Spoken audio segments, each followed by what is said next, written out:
Good evening, MLU fans, and welcome to Milwaukee High School in picturesque Milwaukee, Oregon. It's week 3 between the visiting 1-0 San Francisco Dogfish and the first place 3-0 undefeated Portland Stags.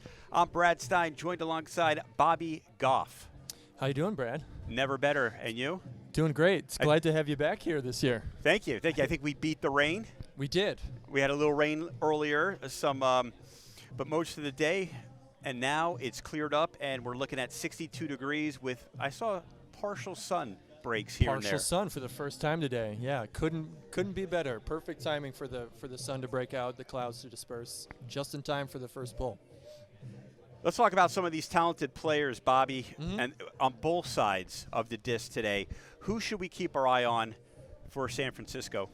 So the Dogfish, who have only played one game this season, so we haven't seen too much of all their players, but Thomas Pineda has found a larger role here in 2016. He played a career-high 11 points in Week 1. He had 6 blocks in that game, albeit in a wonky, weather-filled game. 6 blocks is nothing to scoff at. And on the other side of the disc, the Portland Stags going to look a lot to Grant Cole this week, with co-defensive handler Ben McGinn out this week. Grant Cole's going to be touching the disc a lot on the turn, and he's going to lead that break machine. And we're going to see if they can push to break more records on defense today. Let's talk about the keys to the game, because there's a lot of them, especially Portland, San Francisco. They haven't played each other this year. Last year, Portland won the series 3-1. San Francisco had a pretty bad season for them. They were 3-7, but they did beat the Stags. That was a big victory against the first-place Stags. What does San Francisco need to do to come away with a victory tonight? Well, hopefully they watched the Stags' previous 3 games, because the Seattle Rainmakers in their second matchup against the Stags did find some ways to adjust, add some different kinds of pressure, and they jumped on the Stags and got a 5-point lead. They gave it up at the end, but they showed that the Stags can bleed. There are some weaknesses there, but at the end of the day, they just have to play pristine, clean ultimate. If you make mistakes against this Stags team, they jump on you quick and they score in bunches. So it's just going to have to be some calm, collected, and clean offense from the Dogfish. How does Portland become 4-0 tonight? Well, they're off to a good start, obviously, 3-0. They found their first pressure against Seattle last week, and they did exactly what they needed to. They made small adjustments in the game, and they managed to overcome the adjustments made by Seattle that were causing those problems. So despite their lack of scouting against the Dogfish this season, they just need to play within themselves, play how they know they can, and really just play like they have been all season and all of last year. 62 degrees, Bobby. Is this ideal temperature for MLU players? This is pretty much perfectly ideal. There was some wind sneaking over the top of the stands here as the players ended their warm-ups, but it's pretty calm, and that weather is perfect. Players don't have to use their friction gloves if they don't want to. Others will be comfortable using them. And I think it's great. Hopefully the turf isn't too wet from that rain earlier today. Hopefully people don't slip around too much, but they looked fine in warm-ups. I think it's about as good as it can get. Under 3 minutes away from the opening pull. A lot of anticipation, excitement, crowds just coming in right now. Again, the weather wasn't ideal before, but it is now. I think we did the rain or the sun dance, and I think it worked right here in Milwaukee, Oregon. Let's talk about some of these key injuries and also key inactives, because we talked about it. So I guess we'll start with the Stags first, because you mentioned a couple players are inactive because they're going to be coaching. Right. Ben McGinn and Jeremy Norton, who have been leading the Whitman College Women's Ultimate Program, the Ladies Suites, to really an unbelievable season. They are definitely a favorite to get into semifinals of nationals. They can absolutely compete for the national championship. So this weekend they're off taking care of some of that business as college regionals and college nationals approach pretty quickly. And Riley Miner-Shagan's also out, correct? He's also inactive. I think that might be the biggest inactive for the Stags today. You don't hear his name a lot, and you don't really notice him a terrible high amount on defense, but that's kind of the highest compliment you can give a defender. That means their mark doesn't touch the disc a lot. Sure. They're keeping them out of the play, and the less you notice them on defense, the better. Let's move over to the other side, the San Francisco Dogfish. A lot of injuries. They have Casinos out, Sheridan, McKeag, and Andrew Goldstein. Who's going to have more of an impact? Taylor Casino is probably the biggest name on this list. He's had some good success in other parts of the Ultimate world before. It does look like they had about the same amount of healthy bodies as the Stags do today, but a little bit more of their top end is sitting compared to the Stags. So they're going to have to really reach into their roster, the bottom of their roster, and hope that it's well-rounded enough that they can compete with the best of the Stags. Under 1 minute to go, and we're going to start with the opening poll. The San Francisco Dogfish 1-0 and the 3-0 home Portland Stags, live from Milwaukee High School in picturesque Milwaukee, Oregon. Brad Stein, Bobby Goff, that rhymes with cough. That's the way you explained it to me. That was very smart. You know I won't mess that up anymore. I just think of cough now, and that's you. That's the dream. That's what I'm hoping for. Canterbury, the official apparel supplier to Major League Ultimate. Dress like a pro. Visit www.canterburyus.com, the destination for all your team's custom uniforms and athletic apparel needs. Canterbury, proud partner of Major League Ultimate, committed to the game.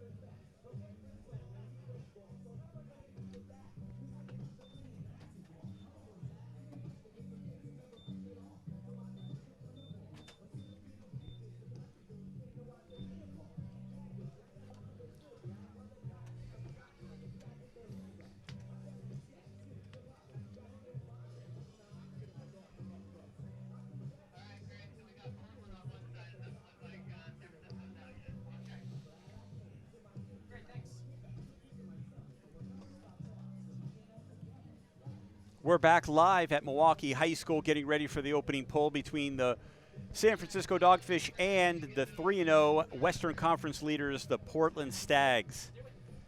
Stein and Goff bringing you the action. Bobby, we talked about a little bit before the broadcast about, I asked you a question. You said, that was a good one. And you had to really think about it. Yeah. What is the most challenging aspect physically for an MLU player or for an Ultimate player? Yeah, really a great question. Something I haven't really thought about before or haven't heard asked before. And my first thought is to say that just the sheer amount of things that you can do with a Frisbee in your hands. There's so many different ways to throw it, place it out into all sorts of weird spaces, coming in at weird angles. So it allows the offense to be super creative and puts a big amount of pressure on the defense. Really, at any given moment, your guy could be open. It's impossible to know. So that's where simple things like forcing the thrower to try and throw one way and forcing cutters to go the other way, pretty simple defensive mechanics that hopefully bite into that, but it's just such a dynamic sport that it keeps you thinking at every second that you're on the field. When you have the disc in your hand and you have a defender on you, how much of it is reaction, instinct? Well, I'll say that instinct is a good word for it, and those instincts come from a high amount of practice and, throwing the disc hundreds of thousands of times beforehand in your life just through practice. But it also takes, some collected thought and surveying the field, and you have, 6 different people you could throw to at any given time. So just understanding what you can throw and where those people are moving around. There is a lot of instant reaction and gut check performances, but it's all built upon a lot of practice and a lot of thought beforehand. The San Francisco Dogfish come in here after beating Vancouver in week number 1, have a bye week number 2. Portland doesn't know what they're going to see from this Dogfish team. Could be a lot different than last year. Right, and I got into it a little bit earlier that they've got a sizable advantage in scouting coming into this game. They've seen the Stags play their 2 other divisional opponents, and they've also seen the Stags rematch against the Rainmakers, so they've seen them make some adjustments, which can go really far in creating game plans and player matchups. So I wouldn't be surprised to see the Dogfish get off to a really good start in this game. Is it an advantage for the Dogfish who had off last week compared to the Stags who had a doubleheader? I would say there's some slight advantage there. Ultimate players are pretty used to traveling for entire weekends and usually playing 3 to 4 games on Saturday and Sunday. So the pro season isn't as pressing and difficult as the club season is. But still, the fact that they had to travel and play on back-to-back days compared to a Stags or a Dogfish team that can sit at home, watch those games, and practice amongst themselves, it wouldn't surprise me if that pushed this early advantage a little farther even. The Stags 3-0 coming in here defending their home turf, defeating the Rainmakers 22-16 week 1. Last week in their doubleheader, they beat Vancouver 28-12. And again, a rematch with the Rainmakers. They won 25-22, and that was on the road. Today, it's all about the Dogfish and the Stags right here in Milwaukee. Next week, they will be in Vancouver. And actually, they have 5 road games in a row, the Portland Stags, before they come home for the last 3.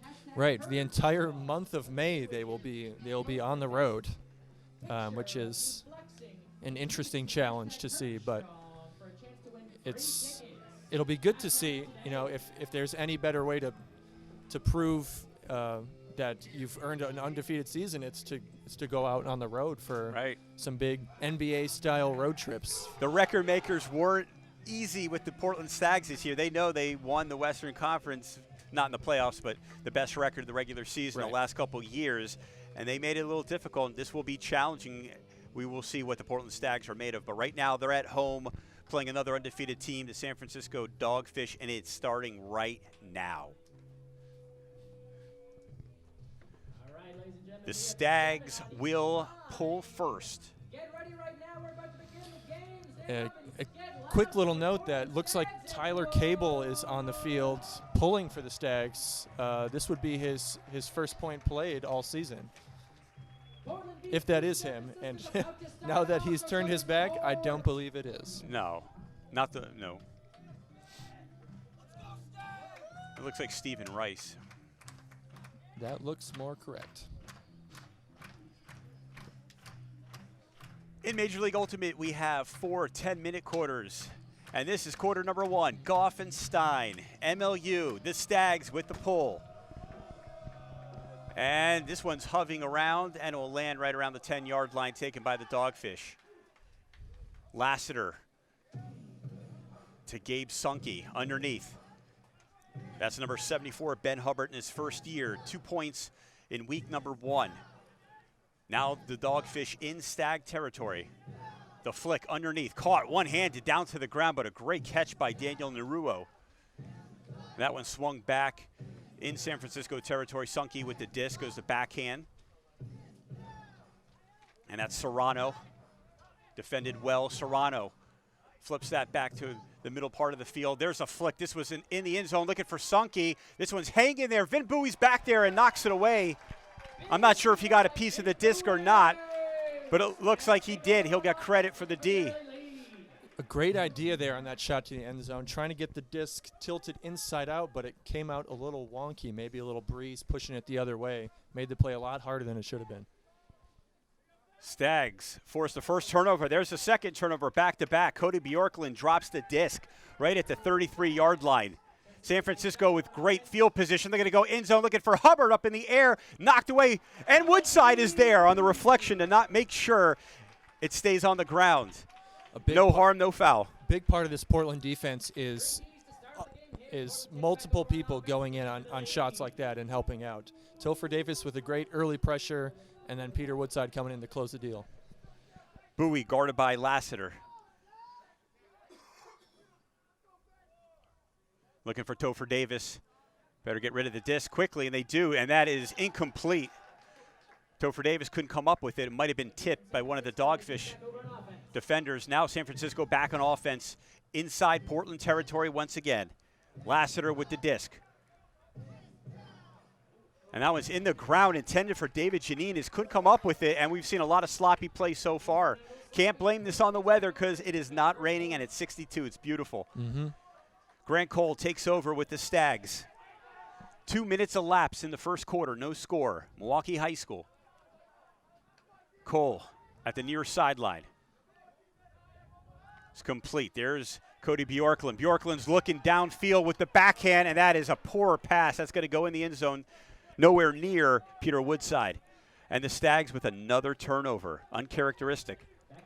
They get their first good look and some good movement there for the break chance, but some more simple errors here as players try to quickly get into rhythm. Dogfish will have the disc. Lassiter will handle it. Grant Cole defending Lassiter.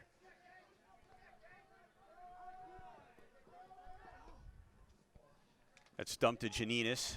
Now back to the middle part of the field. Young. Nice flow right here. Young with the disc. A flick. Wide open Dogfish. That's Hubbard. Hubbard looking end zone. He's going to go end zone. Looking for Serrano. It's hanging up in the air. Malius is back there. It's incomplete. Matt Malius makes the D.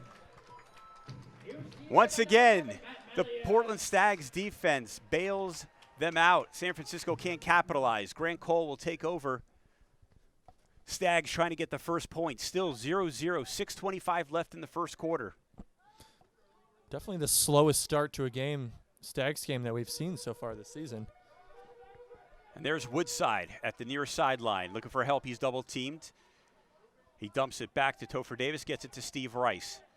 Rice in the middle portion of the field. Back to Topher Davis. A flick to Malius.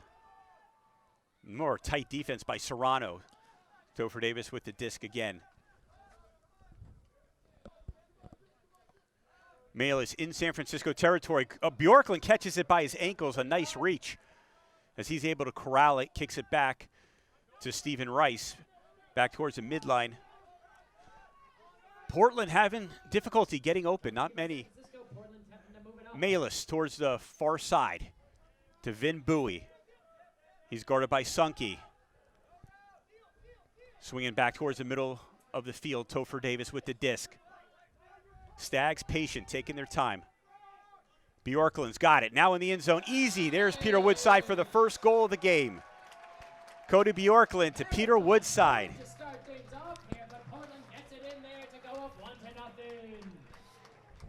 So the Stags were fine riding up the field on the far sideline, which is where the Dogfish kind of allow people to get open. Really closed it down at the end, but Vin Bowie started off that with a great inside throw back towards the middle of the field.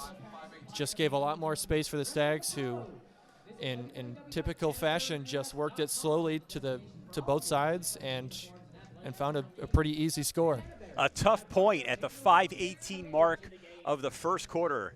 Portland strikes first. San Francisco took the opening pull. Couldn't capitalize. We had several turnovers before the Stags were able to put one through.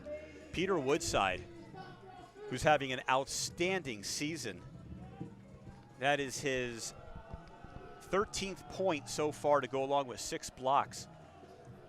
The pull's high, but it's short. San Francisco would take it. Eric Shaw with the disc. The flick to Alex Cloud.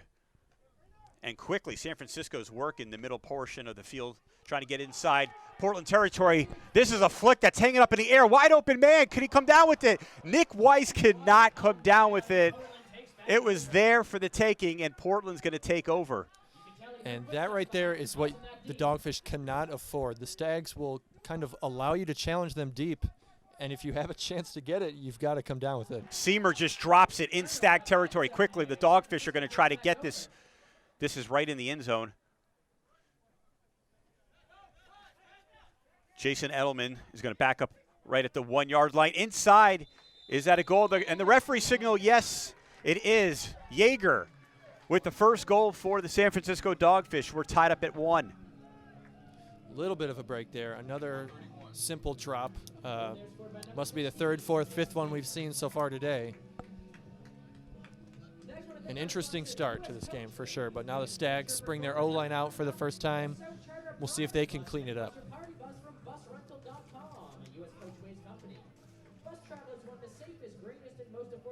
Do you have a team trip or a corporate outing coming up?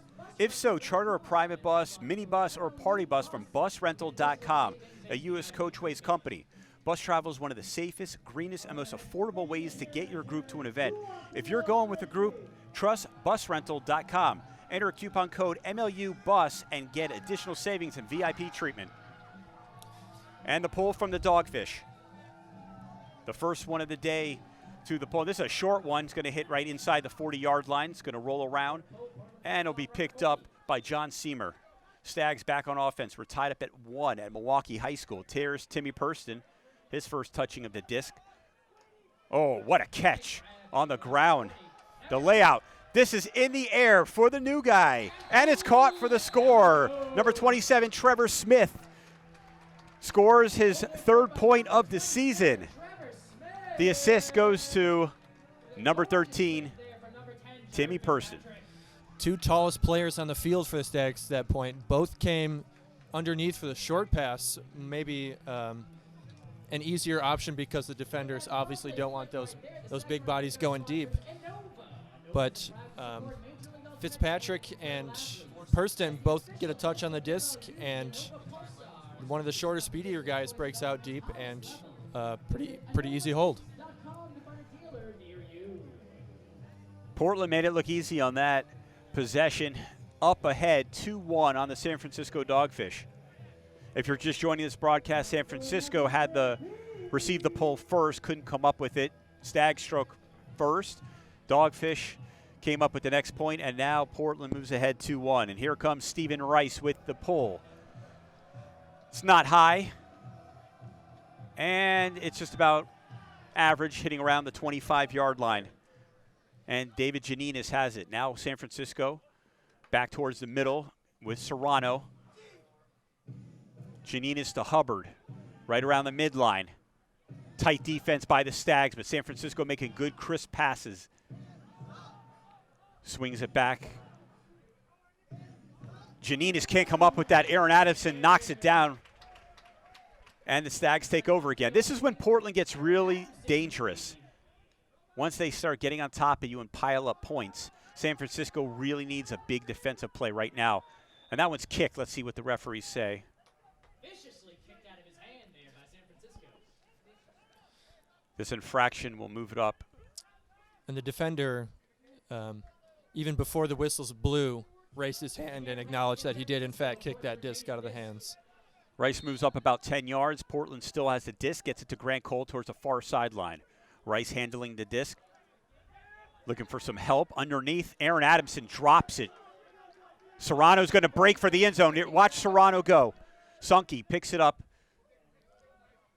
Back to Lassiter. Hubbard with the disc at the far sideline, looking for some help. Sunke's in the end zone, and he's got it. San Francisco has 2. That was a huge point. Great spacing so far from the Dogfish. Much better than the opponents have been so far for the Stags. Giving more space to each player to make runs to really any space. The handlers have been able to get the disc close enough for some good bids. That one was probably their easiest shot yet. Stags might have to throw some different bodies on the D-line, some different looks schematically, but that looked a little too easy compared to the Stags' defensive performances in the past. 2:54 left in the first quarter. San Francisco ties it up at 2. Milwaukee High School, Brad Stein and Mr. Goff. The pull by Yeager, and that's hanging in the air. Again, a short one. Not much of a win factor, but another short pull Tad Jensen with the disc. And he's charged defensively by Early. Underneath, that's broken up. A great play. And San Francisco is going right to the end zone. You see Early taking off along with Alex Morris, another first-year guy, 24 years old. That's up in the air, looking for Alex Morris. Rafi Hayes is back, and he intercepts it in the end zone. That was a marvelous play by Rafi Hayes. Got bumped off the mark a little bit, but he's so quick, he made up that ground pretty easily and made a marvelous play. Stags back on the attack. Jensen with the disc, looking for some help. There's Hankey. Had a severe injury last year, just terrible. We've had a call before the incomplete. It's a travel called on Chris Hancock. The disc will go back over to the Dogfish. San Francisco could take their first lead, tied up at 2, under 2 minutes to go, 1:58 to be exact.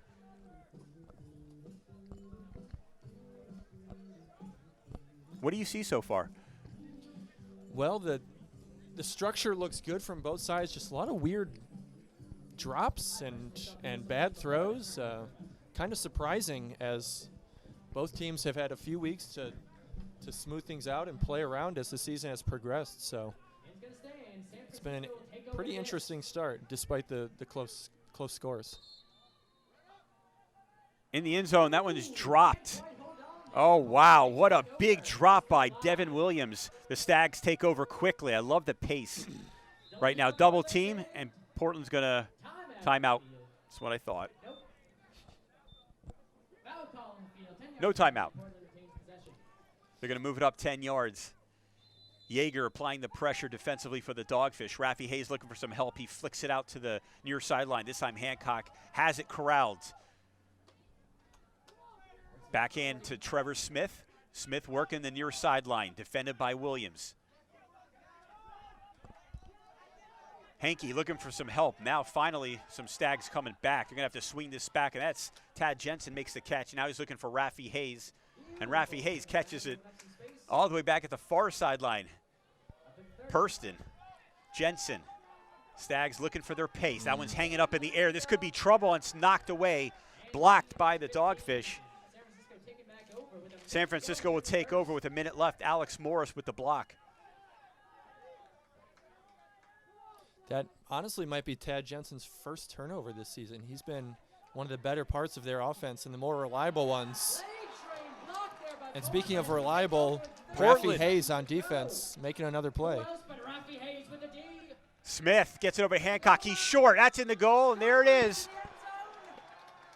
Rafi Hayes, we have a call. Once again, Hancock has his hands up in the air wondering what's going on. I think they might be calling him in on the goal on the initial catch. Maybe not. No, they're going to give him back the disc. And there's 30 seconds left in the first quarter. They call the travel. They move them back 10 yards. But the good thing is Portland does retain possession. Trevor Smith trying to get in the end zone. There's Jensen about 4 yards shy. Good defense displayed by the Dogfish. Back to Hancock. Hancock, 19 seconds left, trying to get it, and they do. A great catch. Trevor Smith, the new guy. The rookie comes through. The first-year man out of the University of Oregon, 23 years of age. The Stags back up 3-2. Always tough to overcome a call that takes away a goal, but Portland able to fight through a couple of really close bids there from the Dogfish and get another hold on offense. Trevor Smith came into the season with 2 points. Nice to see the rookie get some work. Head coach Danny Quarrell and his Portland Stags. He's put together some great seasons. And once again, off to a wonderful start, 3-0 and a 3-2 lead with 16.9 seconds left. Portland to send the pull in San Francisco's direction. Rice will do the honors. Another one that's not too high. This one's floating. That'll be taken right around the 16-yard line. Lassiter, 12 seconds left. San Francisco trying to work downfield. Good job, get it underneath to Daniel Naruo. And Sunke makes a wide open catch. Now he's going to look for Hubbard. And there is the hammer with Hubbard in the end zone, and he's got it. That's a big score with no time left in the first quarter. The Dogfish tie it up at 3. And there's some of that creativity and unexpected throws on offense, because one of the better wonky throws, the hammer, catches Peter Woodside a little unready, and it comes right over his head. Super difficult play to make, and not really much he can do, as the cutter just had to sit back and wait for it to fall into his lap.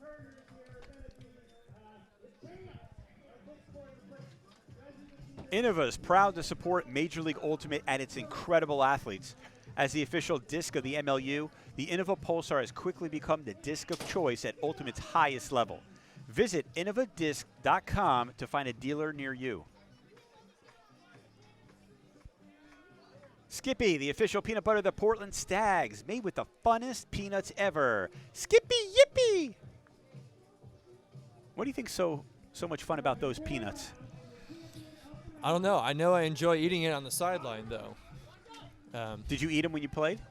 Oh, every tournament, without a doubt. Does it help energy-wise? Yeah, just a little kick of energy. It fills you up a little bit. You know, you can just bring your favorite peanut butter add-ons, celery, bagels, and stuff, and you just know peanut butter is going to be at tournaments. You heard it from Bobby Goff, the color commentator for tonight's game. Skippy Yippee on the sideline. I'm going to bring a jug of Skippy Yippee when I go to the gym, see if it helps with my squats and deadlifts. At least with the push-ups. I don't know what the science says on that, but personally, I think you'd gain some pounds there. All right, not a high-scoring first quarter, but 3-3, Bobby. Not bad. We've seen some sloppy play, but it's close, and we like that. Right. I think a tone has been set here as well. There's been a lot of physical play. Ultimate is technically a non-contact sport. There's, they'll call fouls for too much contact, but players have been bumping bodies in the lanes, trying to get open and getting handsy on the mark, and it's been a hotly contested game so far, and it'll probably continue to be so the rest of the game. The two guys we highlighted before the game started, Thomas Pineda for San Francisco and Grant Cole, number 22, of course, for the Portland Stags. Both guys have been quiet. We've seen a lot of the rookies come through both teams. Right, and kind of like the first home game, a lot of the newer players were the ones making the plays. We've seen Jacob Serrano very active for San Francisco. Of course, Trevor Smith, number 27 for Portland. Players like Cody Bjorklund, who, leads the major league in all combined points and like goals and assists in the history of the league, has had a couple turnovers so far, and other big name players have been pretty quiet as well. And we haven't heard much of Timmy Purston, which again is another big surprise, especially when I call the games. Timmy likes to go off. He likes to showboat a little bit. Right. In the first home game, him especially, he might have touched the disc maybe 3 or 4 times, nothing spectacular, but he went out last weekend on the road and put on a show, scoring, maybe every third, every fourth goal for the Stags. Something about this Milwaukee high school maybe he's not fond of. We'll see if he can get over it. Another rookie I noticed for San Francisco, of course, is number 74, Ben Hubbard. First-year guy, 26 years old. He is a big dude. Yeah, I think he missed one of the early shots to the end zone on that first point, but he's had a good amount of touches. Stags having a hard time keeping in line with him. He's been open a good portion of the time he's on the field. We'll see if they play some matchup games with him. He scored 2 points against Vancouver in week number 1, and here he is again with another point. San Francisco 1-0, the Portland Stags 3-0. We are live at Milwaukee High School in beautiful Milwaukee, Oregon on a 62-degree day. I can't ask for anything more. Gorgeous. Yeah, we had a little rain, but it's gone. We did the sun dance. It's here. Yeah. Here in Portland, you always expect a little rain, but to get this afterwards is we appreciate it. Very much appreciated. San Francisco will send out number 25, Daniel Naruo, David Janinis, Ben Hubbard, Jason Edelman, Nate Young, and Thomas Lassiter. The Stags will send the disc over, pull once again to start the second quarter. We're tied up at 3-3. Brad Stein, Bobby Goff on the MLU Network. Both coaches getting pretty adamant in the huddles there. Let's see if they were making any adjustments during that short break. Good pull right to the goal line. Lassiter will control it now to Sunke. Backhand Hubbard. Hubbard in the middle of the field right now, lost his balance, but looking for Edelman. Edelman catches it. Nice job by Edelman to corral that. Back to Hubbard. Stags look a little bit more, I guess they amplified the defense pressure a little bit more. See them really sticking to the disc right now. Back to Lassiter. Lassiter, that's up in the air, ricocheted, and Lassiter makes a good catch right now. Grant Cole defending Lassiter. Nate Young with the disc, another one of those rookies from Stanford. Oh, what a catch by Young. That's across field, and it's broken up by Melius. Melius was thinking 6, but that's the wrong sport. This is ultimate. Well, luckily that disc dropped to the ground, but he decided not to catch it, and it fluttered a little, giving a little bit of a second chance. Cole with the disc. Topher Davis now. And Topher Davis goes in zone looking for Vin Bowie, and no one is home. Davis is upset with himself. He was defended by Daniel Naruo, another first-year guy, another rookie. And these first-year guys for San Francisco, I've noticed, look very confident. Yeah, they're very quick. Outside of a few little drops, they've been pretty strong. And we can... Naruo, that's a dangerous pass. A little too confident there. Kodo Bjorklund makes the block. And the Stags take over. We're still tied up at 3. A minute 40 elapsed in the second. Vin Bowie, 5 yards away from the goal line, looking for some help. Melius circling around. Also Peter Woodside in the back of the end zone. Now to Stephen Rice. There's the end zone, and there's a score. Matt Melius scores for the Stags.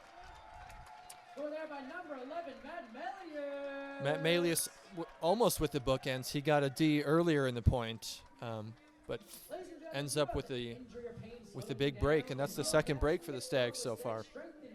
4-3, Portland back on top of the San Francisco Dogfish. Good point by the Stags. We saw a key mistake by one of those rookies that I talked about before. Daniel Naruo, first-year guy, came into the game with 3 points. As you see, Portland's head coach Danny Kroll running by the field, going out there, barking instructions. Wants to make sure that his point was understood. The Stags will pull. 8:09 left in the first half. That one's hanging high by Stephen Rice. San Francisco, a little confusion who's going to take it. San Francisco works underneath. Nick Petru gets it out towards the far sideline. Looking for some help, has help. Eric Shaw's there, another first-year guy, 24 years old. And that one's going to float in the end zone, and it is caught by Nick Petro. Wow, San Francisco made that point look really easy. Kind of just taking what the Stags give them, and the Stags, again, will let you go over the top if you want to try it. And kind of a weird semi-floating disc that ended up coming in pretty sharp at the end. Just a better play, better read by the Dogfish. What have you noticed defensively that the Stags are doing and not doing? Well, so the Dogfish on offense have done a great job setting up for the first couple throws, just creating a ton of space, players hugging the sidelines.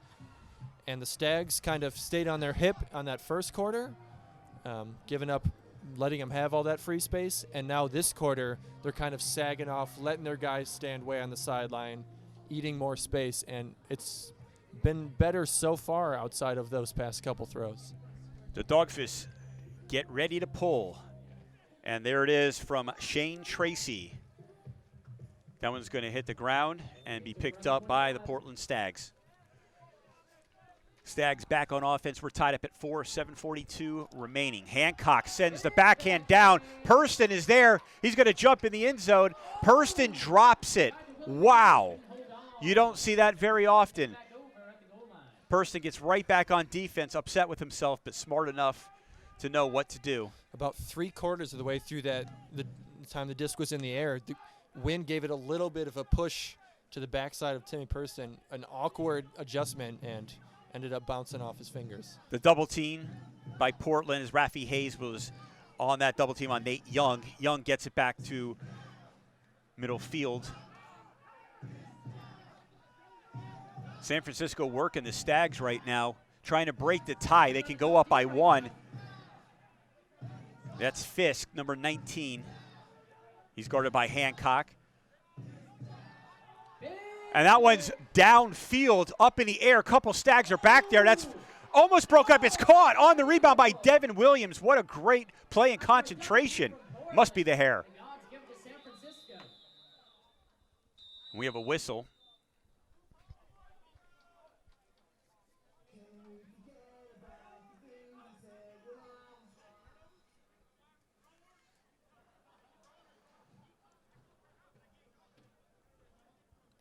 Looks like a player without the disc tried to call a timeout. And Chris Hancock, number 9, one of the captains for the Portland Stags, is talking with the referees about it. What a play by Devin Williams. Let's go back to that. That was deflected by the Stags up in the air. Another first-year guy. And Devin Williams went to Harvard. How they would say Harvard. Harvard. You have to say it right. 27-year-old rookie. Something I haven't seen before is the refs come together and talk through these calls, and that's the 3rd time they've done that, and I'm kind of glad they're doing it, talking it over, making sure they make the best out of whatever situation they're in. So I think— All right, it's a turnover. Yeah. Portland Stags have the disc now. Hancock is going to handle. He's giving directions to Jared Fitzpatrick. And there's Fitzpatrick. That one, oh, trouble, but Fitzpatrick uses his size and makes a great play on the backhand. That was great. Smith with the disc back to Will Shaw. Shaw with the backhand to Hancock. Now Portland's in perfect position right now. Purston's in the end zone looking for some cutters. There's Trevor Smith again, and he goes to his knees and makes another play and another goal for the rookie. The duck comes through. Stags doing a great job after that turnover. Fitzpatrick goes up and makes a big play as Dogfish fall down, but he doesn't step on the gas pedal. He sits back, he thinks about it, pushes it over to Dan Shaw, who does the same. They don't try to fast break. They fall back into their standard offense, and it works for him. Fitzpatrick, one of the bright rising rookie stars for this Portland Stags team, 6'6", out of Oregon State University, has 2 goals and 100% completion percentage, which is key. We're at the 6:04 mark left in the first half. The Stags retake the lead 5-4. As Stephen Rice will get ready to pull.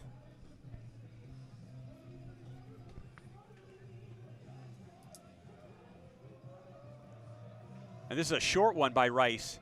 Going to bounce right to the 39-yard line, and it'll be handled by David Janinas. Nope. Back to Lassiter. Eric Shaw towards the far sideline, back to Lassiter. Under 6 minutes to go in the first half. Good catch, good concentration by Daniel Naruo. Now Hubbard. Hubbard sends the flick. This one's in the end zone. Only one man can get it. Could he catch up to it? Oh, it hits the ground. Petru gave a good layout, leaping effort, but the first-year man couldn't come up with it, and the disc will go back to the Portland Stags with the lead, trying to make it a 2-point lead now. Grant Cole flicks it out to Cody Bjorklund, another Stag player who's been silent. You talked about him earlier.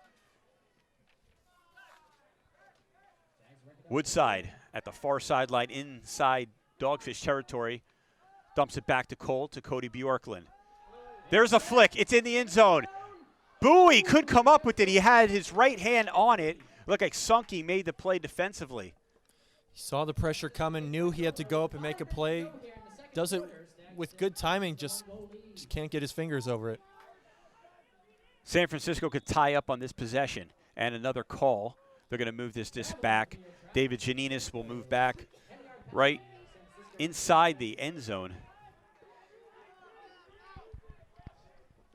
Let's watch the defensive pressure right now by the Stags. The flick way too far for Hubbard. That looks like a punt there from the Dogfish. A little nervous about having the disc in their own end zone and just trying to push it as far away as they can. Do you like that play? Not at the first second of the play. I think you should look through a couple other options first and have that as a last resort. But they get it back anyways. Drop by the Stags, turnover, goes back to San Francisco. Oh, what a catch. It's by Cody Bjorklund, the wrong man. Yep, Eric Shaw wants a call. Now there's a whistle. Cody Bjorklund just snagged that, took it right away from Eric Shaw. From my point of view, I thought Cody Bjorklund had that disc Let's see. first. So if they catch it at the same time, the offense earns the disc. And obviously that's probably what the argument is about. And we'll see what the refs think. Looks like it will stay with the Stags as Cody Bjorklund had his hand on that disc first. Good field position for Portland. Bjorklund has the disc.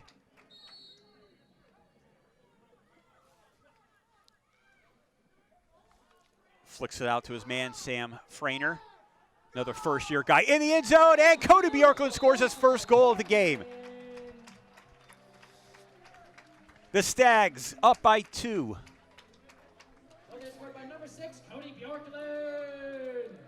And Cody Bjorklund is a player that he might start slow, but he just needs one play like that big layout D, and you can see he scores right after.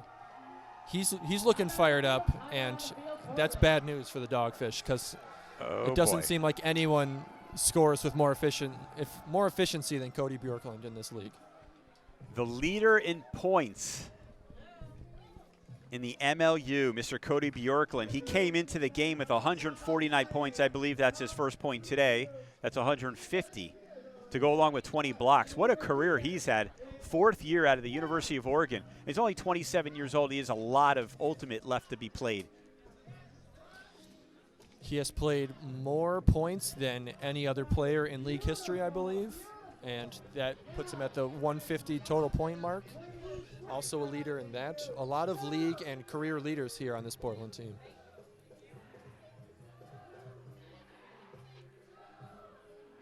All right, that was awesome.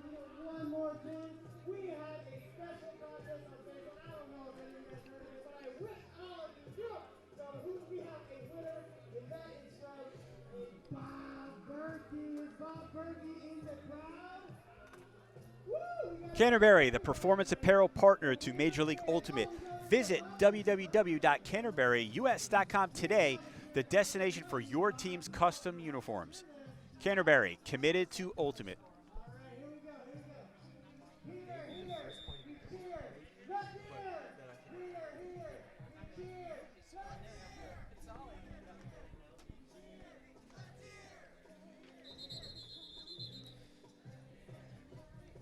The Stags will make a trip out to Vancouver next week, April 30th.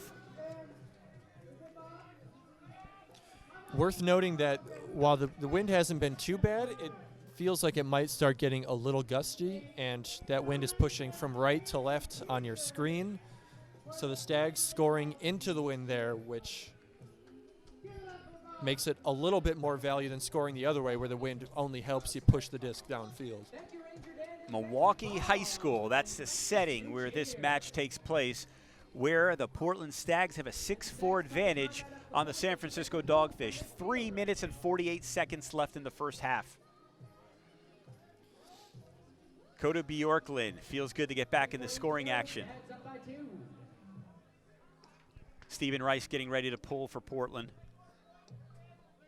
And you notice they called the timeout, so this is one of the newer rules we have in MLU. They move it up to the 50, right to the midline. Yeah, last year they started that, and I think they definitely took some time this offseason to think about the different ways it can be used to their advantage, and It's been used primarily Do you to like get it? certain looks like this. I kind of love it, yeah. Just adds a new dynamic to the sport that hasn't been here before. Sure. And It makes makes more the dog exciting. right.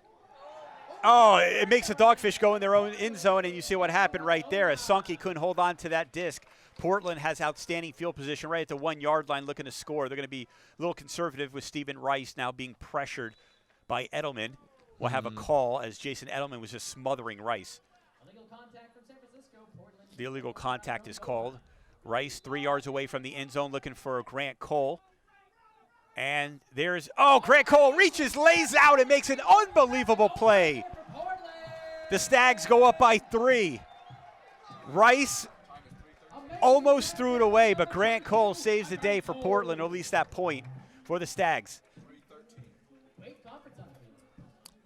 The refs are gathering. There might be some sort of infraction after the fact. I'm not sure.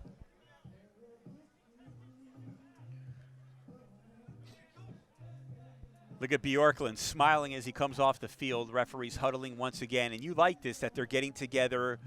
Yeah. I don't know if I've liked all their calls, but I very much like the fact that they are getting together to talk about it.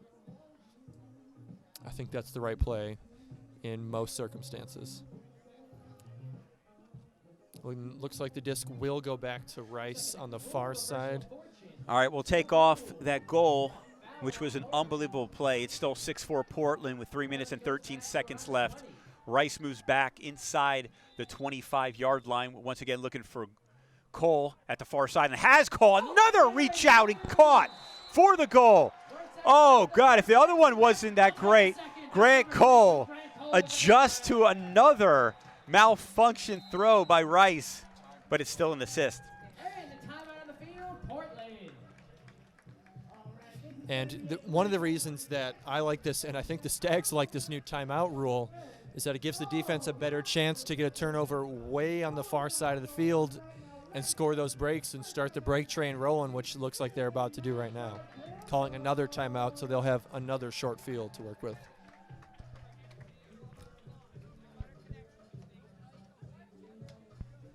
Stags back up by 3. They were up by 3. Now they're up by 3 again with 3:08 remaining in the first half. It's 7-4.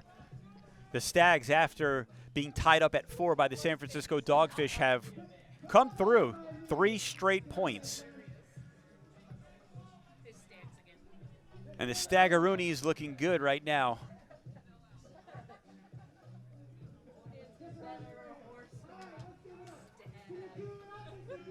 First place on the line. 2 undefeated teams. The Stags at 3-0. The San Francisco Dogfish come in here 1-0, only their second game. But if they can upset Portland right here at Milwaukee High School, they would be 2-0, and the Stags would drop to 3-1. And while the Stags playing more games gave a small advantage to the Dogfish scouting and strategy-wise, it did give the Stags a little bit of an advantage as well, because it just gives them more time together on the field, under pressure and against different situations. And additionally, the first game that the Dogfish played against, not an amazing team in the from Vancouver, but it was also really bad rain and wind, and there's not a lot to take away from games like that. It's a lot of just throwing and praying and seeing what happens. But the Stags clearly a little bit more sharp and doing better with their opportunities so far. And this is the first chance we'll see the Dogfish be able to adapt and change their game through their halftime and their timeouts. And this game is certainly far from over, but we're going to have to see some changes. After the timeout, the Stags once again will move up to the midline to pull to the San Francisco Dogfish, who trail by 3, 7-4 after 3 straight points by the Stags. On defense, their defensive line, Vin Bowie, Stephen Rice, Peter Woodside. You see Bjorklund on that line. Rafi Hayes.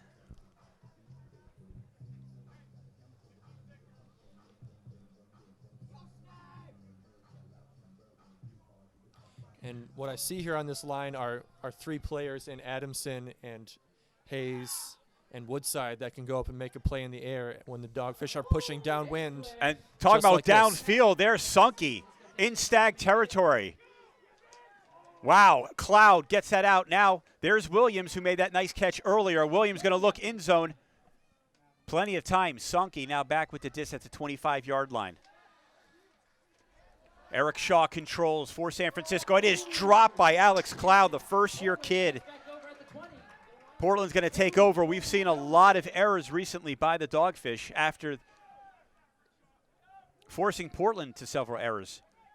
Rice slips down to his knees, gets it to Vin Bowie. Vin Bowie skies for that one. Not too high, but high enough to make the play. Aaron Adamson with the disc. Malius. San Francisco does not want to let Portland score again. That'll be 4 straight points. Rafi Hayes swings it back. Nice play by Rice. Back into Stag territory as they're moving backwards. 2 minutes remaining in the first half. Bowie flicks that.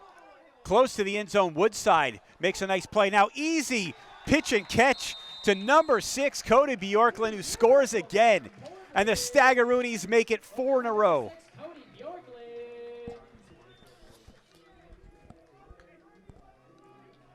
Cody Bjorklund, I think, He's woke up.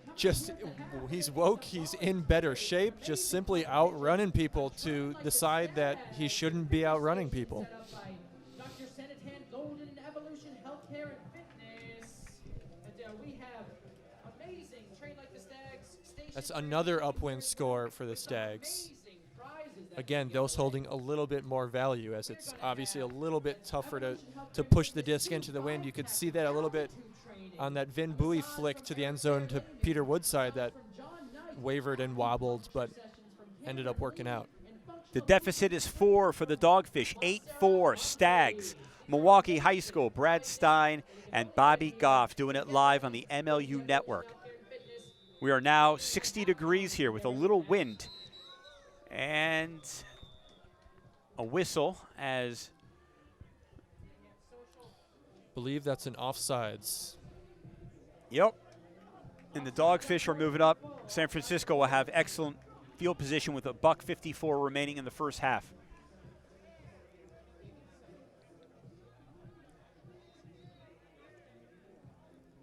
Oop, a Now delay the of Stags game are sending call. them back. Delay of game is the call in the field.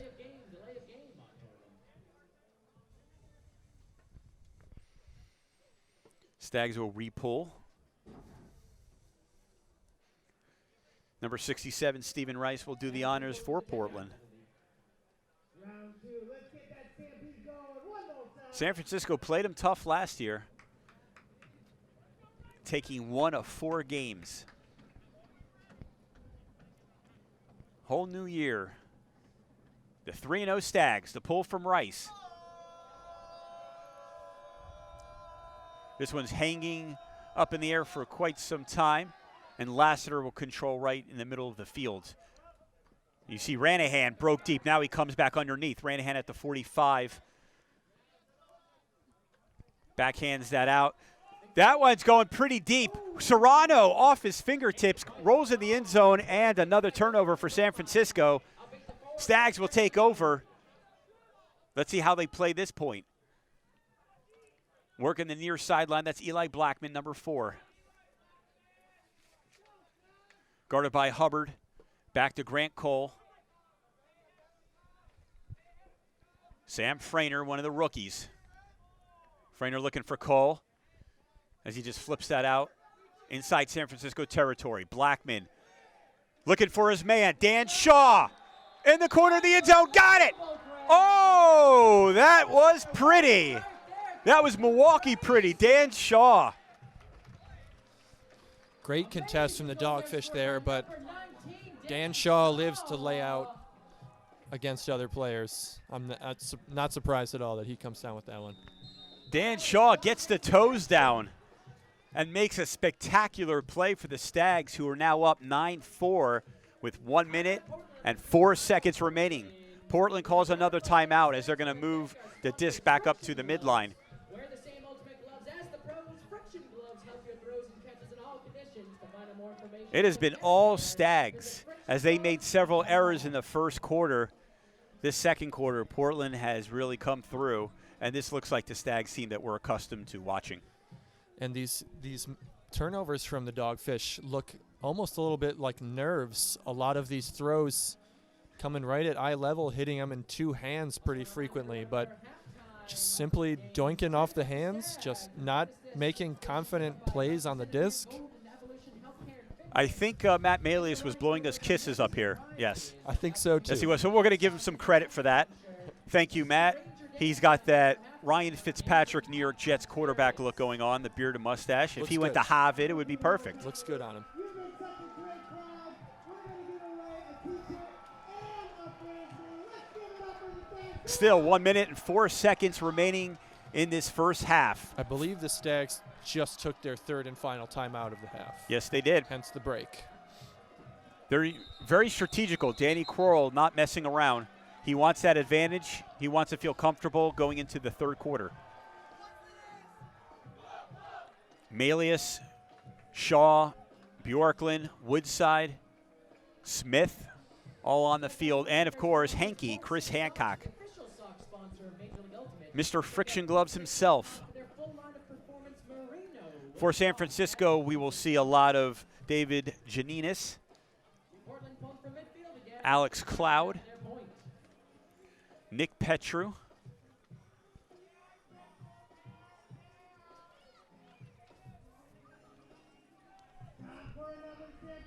and Gabe Sunke, and Nick Fisk is also out there. 1 minute, 4 seconds to operate for the Dogfish. What kind of offense do you think they're going to come out in? I'm not sure. It looks like they want to attack deep if they can.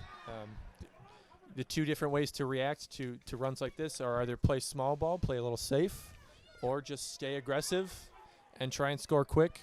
And so far it's been small ball. See David Janinis with the disc, backhand, back out to Edelman. Edelman, nice fake. Now he's looking for Cloud. He has him. Cloud's all alone, looking for some help, and gets it. Wide open in the middle of the field. San Francisco looks good on this possession right now. That's Nick Petru, scored a goal earlier. Shaw, a hammer towards the middle of the field. There's Sunke. Sunke looking for his man, Cloud, in the end zone. And it's caught. San Francisco gets the point they needed with 22 ticks left in the first half.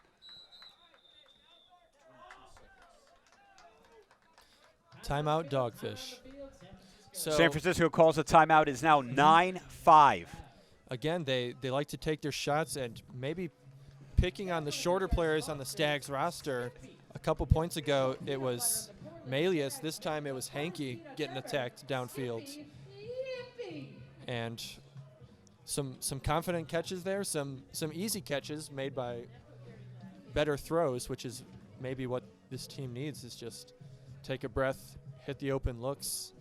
But that's a good start. It's a little late to get that hold there. 4 breaks there for the Stags in a row, which is pretty devastating. But it's never too late to find a rhythm in the first half.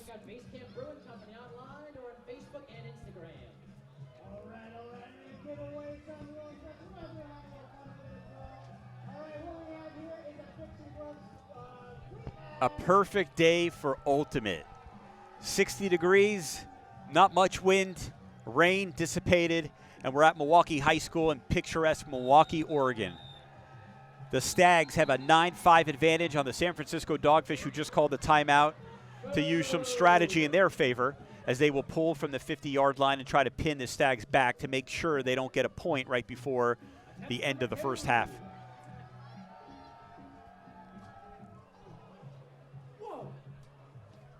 Cody Bjorklund taking the field for the Stags offense.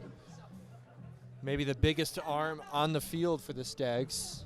Not shocked to see him convert to the O-line right now. James Yeager will do the honors for the Dogfish.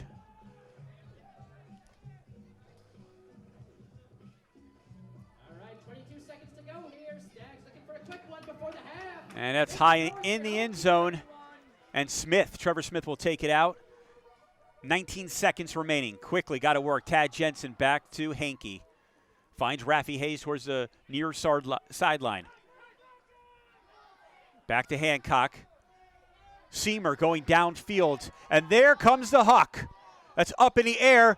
Bjorklund's not going to catch it. Seamer's not going to catch it. And that's going to do it for the first half. Nice try, but that will do it for one half of play. The score, Portland Stags 9 and the San Francisco Dogfish 5. That looked like a case of the tall player on the field having gravity. Ben Hubbard sucking in the other Stags players as they assume he's going to go up and make the highest bid on the play, and everyone comes underneath it, sails over the head of everyone. First half, is this what you expected? A 9-5 game? Not a 9-5 game, no. I'm not surprised to see the Stags go to their classic, streaky play of breaking you 3, 4, 5 times in a row.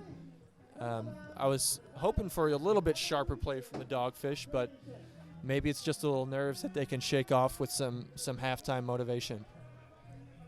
The battle of the Western Conference supremacy will continue soon. You're listening to Major League Ultimate, Brad Stein and Bobby Goff.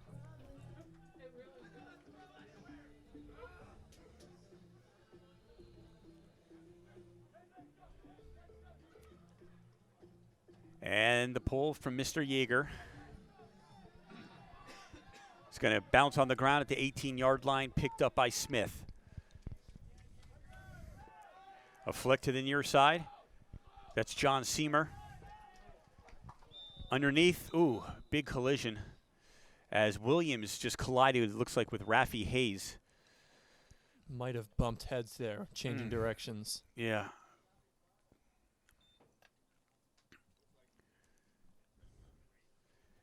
As there's total silence on the field right now, we're going to update you as soon as we can on the injury. It stopped at 9:38. Yep. Both players on the ground, but both talking with trainers and responding.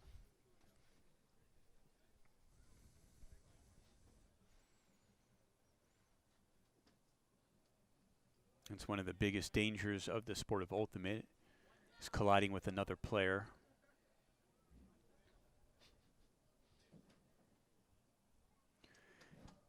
Hard hit, you can hear it up here in the booth. All right, looks like Raffy Hayes is okay. He's on his feet. Now we're just waiting for Williams, who's still on the ground, but he is moving and he is talking. All extremities moving now. They're going to help him up. And there he is.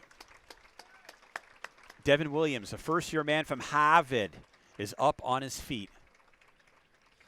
And kind of a controversial topic in sports the past few years have been concussions, and that conversation has definitely seeped into the ultimate world in the past year or two. And both players up and moving, but the real fear there is lingering difficulties in following weeks with potential concussions after head-to-head contact there. The Stags still have the disc. Timmy Purston will be in his hands with 9:38 left in the third quarter. 22 seconds elapsed, still 9-5 Portland. The refs are going to assess a foul for that play there, and Purston will take the disc 10 yards backwards, but they will maintain possession. Purston defended by Pineda. Purston gets it back over to Tad Jensen. That's going to be an error throw and a turnover. San Francisco quickly tries to get on. Ian Ranahan thought about it. Here comes San Francisco. They're looking end zone. Sunke hanging around in the end zone. So is Alex Cloud. Now they come out. Ranahan starts at the 36 inside Portland territory. Yeager thought backhand. Now he thinks differently. And that's picked off. Blocked by Matt Malius. Number 11 makes a big play for Portland. Jensen gets a disc back for the Stags.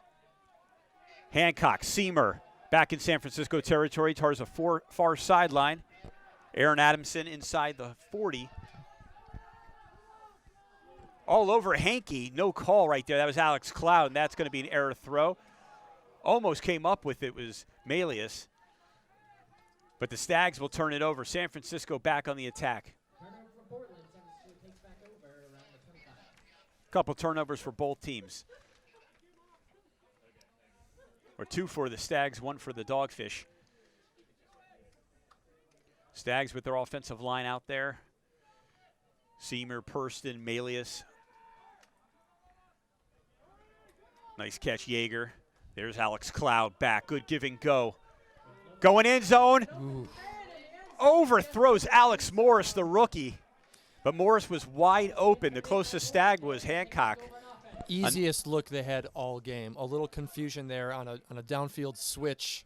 No one within 10, 15 yards of him, and they just push it out the back. San Francisco has had several opportunities, and here come the Stags trying to capitalize.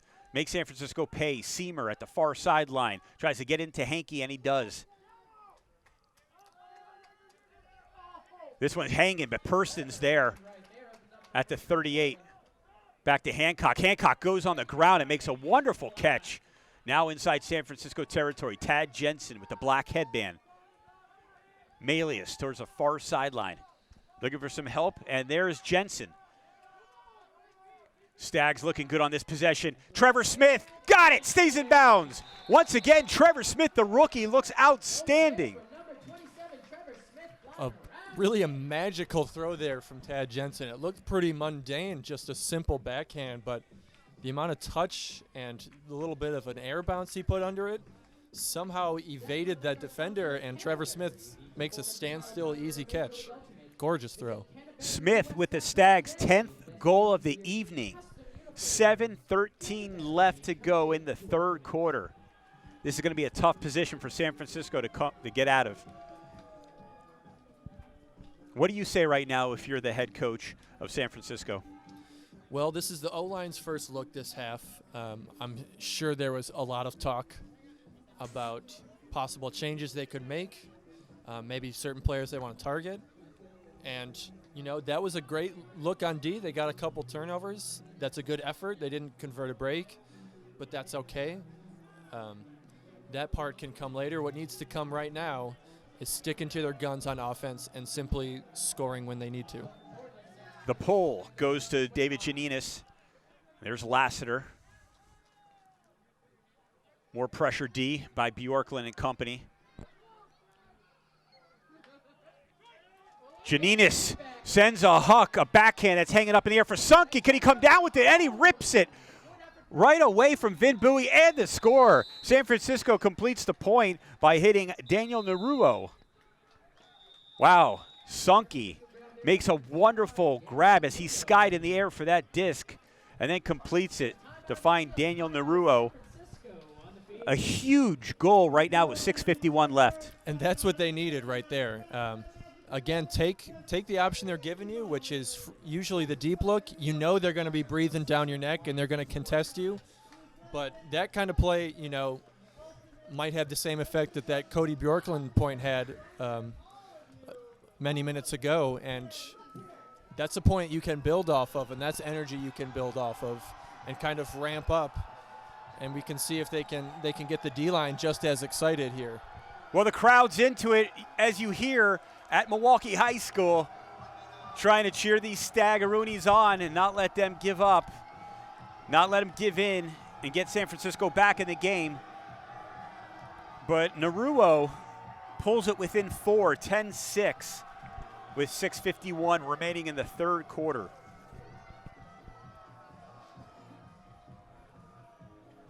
San Francisco has at least a dozen first-year rookies on their team. Which is, you know, maybe a little bit of a struggle right here, right now in these first few games of the season. But it's great to see all these fresh faces come in and find some success in this league. And it's great looking down the road 1, 2, 3 years. Hopefully they can sustain and maintain this roster and build to something great. The score was 3-3 after one quarter here at Milwaukee High School, and then the Stags, what happened was Cody Bjorklund in the second quarter, and the Stags scored 4 straight and really extended their lead. Now we're looking at a 10-6 back in the third quarter. San Francisco still in striking distance. And here's a really interesting call. A timeout after their first point. They only have 3 1/2, but again, high energy point for them. They're kind of just saying, why not? Let's push forward with this. Let's take this small advantage of calling a timeout, getting ourselves a shorter field. They've got the wind at their backs. It might be reaching a little too early into their resources before the end of the game, Well, but let's see. They still have 2 timeouts remaining. That one goes out of the end zone, and quickly the Stags are going to take over. Tad Jensen still in the end zone. That's Cody Bjorklund, guarded by Williams, who's back in the game. That's good to see. That was a man who was injured. John Seamer has it towards the far sideline. And Timmy Person breaks deep, but the Stags choose not to go that way. Malius with the ball. Oh, excuse me, the disc.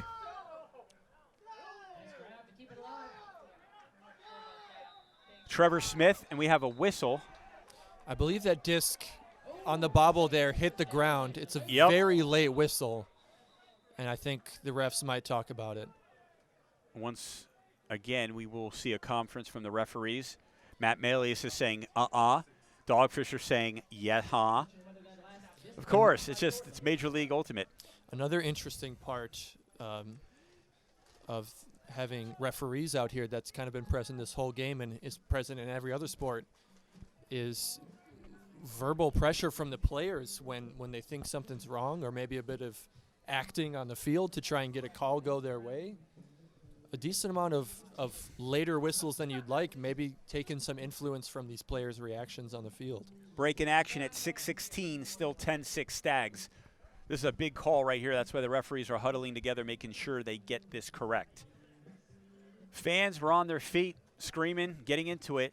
San Francisco really stalled them after that wonderful play by Sunke, and then the throw to number 25, Daniel Naruo.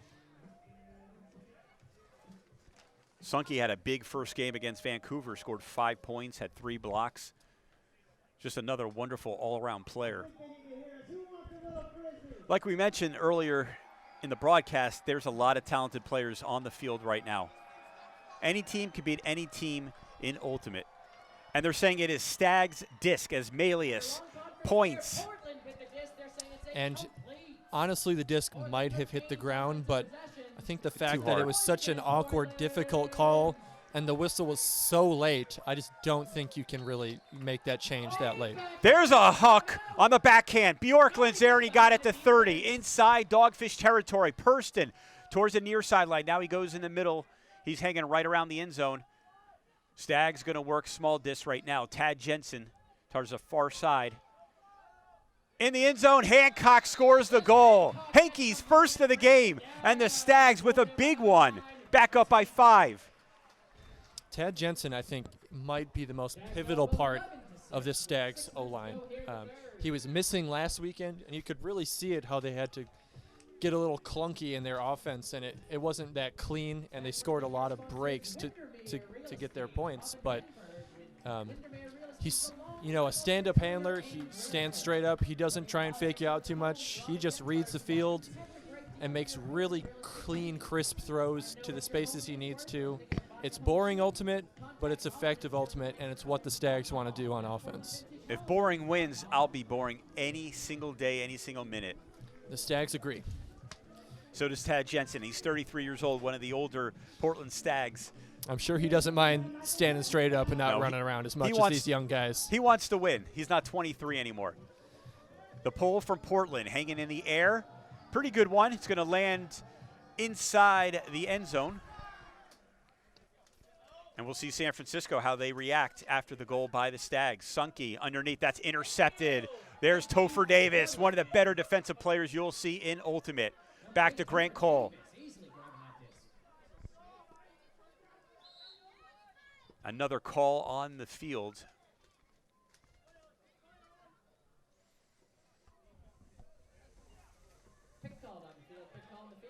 A pick. Portland's going to retain possession. They're going to move back 10 yards as Grant Cole is almost towards the midline. Clock still going, 5:17 left, a 5-goal advantage for the Stags. Aaron Adamson with the disc. He came in, I think, questionable or probable, but he's here. Rice hits his man. That's Dan Shaw, one of the Shaw brothers, back over to Rice. Nice play. He's on the ground.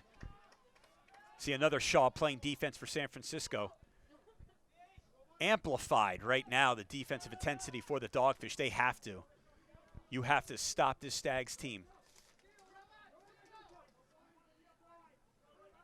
Davis, short of the end zone, 5 yards away, and there it is, Peter Woodside with the goal.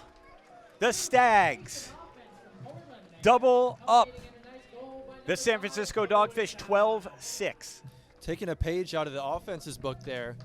Simple vertical stack in the end zone, and they will just pick you apart. They'll throw it back and forth, play some catch between the handlers while they run your defense ragged in the end zone and swing it back and forth until they just find a one little opening is all they need, and they'll make a quick strike, easy score. Something to keep an eye on right now, number 10, Thomas Lassiter for the San Francisco Dogfish is limping. I don't know if it's a hamstring or Achilles tendon or an ankle, but it looks pretty severe. And that's a big hit to the Dogfish. I don't think anyone has touched the disc more today.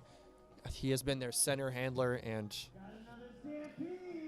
despite some turnovers and breaks, he's been a plus player today. It looks like his right hamstring is wrapped, and that's what he's favoring right now. Yep. 95% completion percentage. Need him in the game. Dogfish receive the pull. Janinas goes pretty deep down the field, and it's caught. Cloud back to Williams. Looking for Cloud in the end zone. Once again, Williams overthrows him. Cloud didn't even reach out for that one. Stags take over again. I don't know how many times it is, but it's a countless of how many turnovers in the end zone the San Francisco Dogfish have. Grant Cole takes over. Finds Eli Blackman at the far side.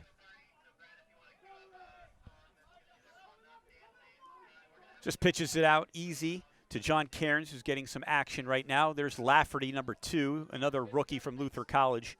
He's at the far side looking for Grant Cole. That's a steady player right there. Grant Cole, number 22. Vin Bowie, 0-0, inside San Francisco territory. Shaw flicks it out to his man, Lafferty. Lafferty sends it across field on the backhand. Cody Bjorklund is there. It's broken up. Williams made up for the error throw with a great block. Terrific play with Absolutely 3. marvelous play, and glad to see him back on the field. Clearly not hampered by that head collision earlier. He is back and playing well.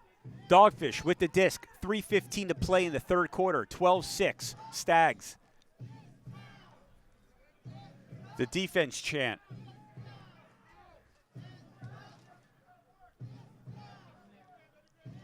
Underneath the Janinas. Williams, a lot of playing time so far. Very active. The Dogfish call their second timeout with 2:57 left in the third quarter. Thoughts? I don't hate it. They just lost their center handler to a little hamstring injury. He's actually getting worked on right now.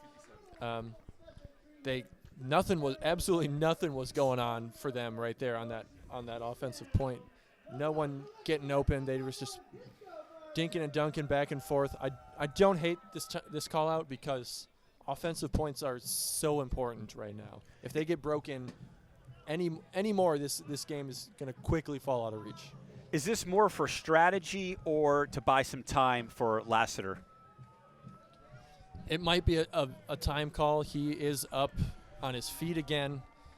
That wouldn't surprise me, but they might also make some changes to other players on the line. I think they're subbing in some guys right now. They just called maybe a fresh new 7 players. Also pretty valuable. And Lassiter is joining that group of players who's about to take the field. So back in action, Thomas Lassiter. Yep, helps with strategy and gets the players you need on the field. Skippy, the official peanut butter of the Portland Stags, made with the funnest peanuts ever. Skippy, yippee!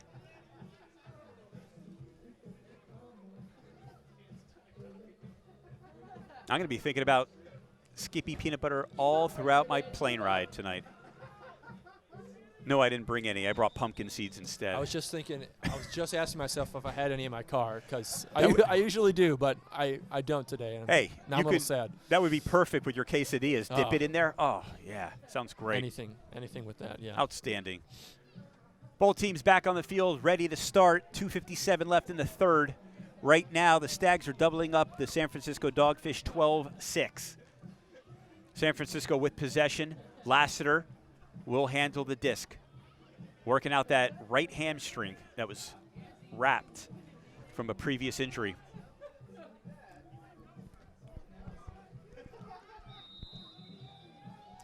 Good job from San Francisco to get out moving early before the whistle.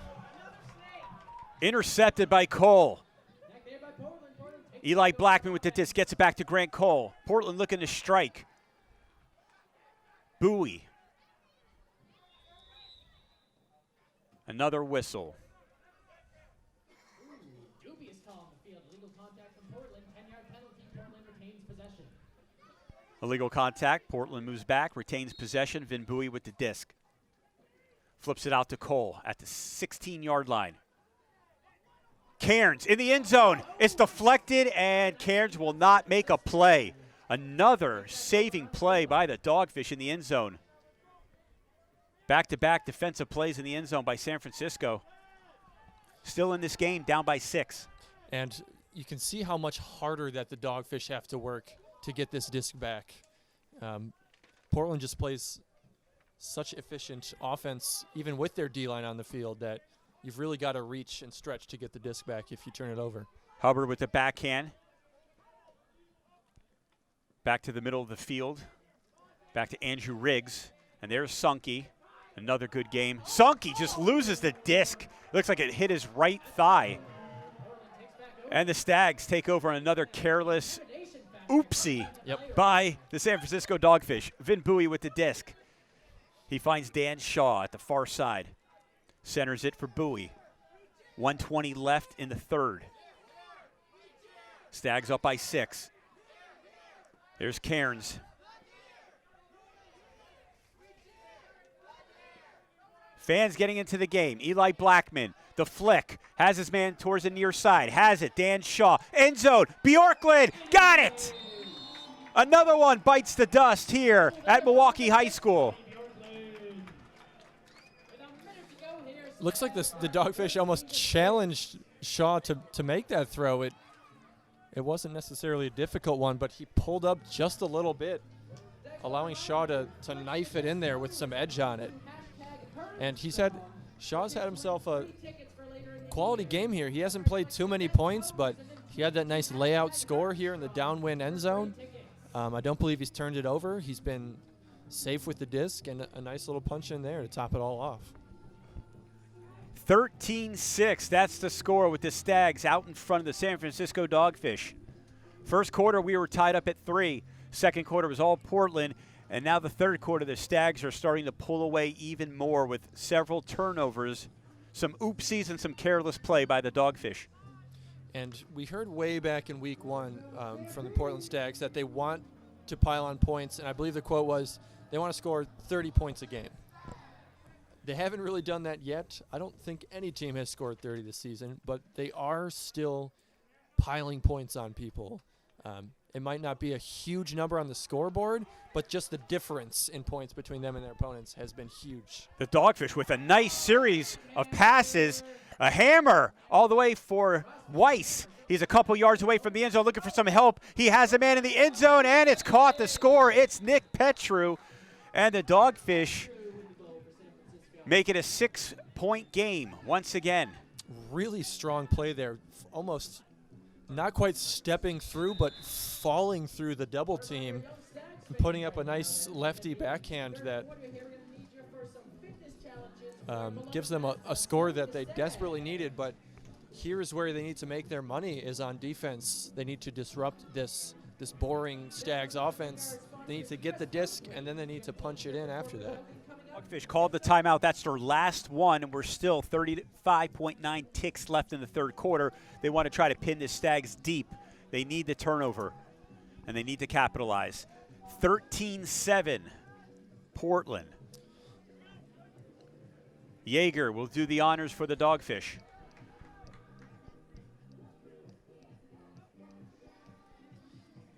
And this one will bounce in the end zone and taken by Tad Jensen.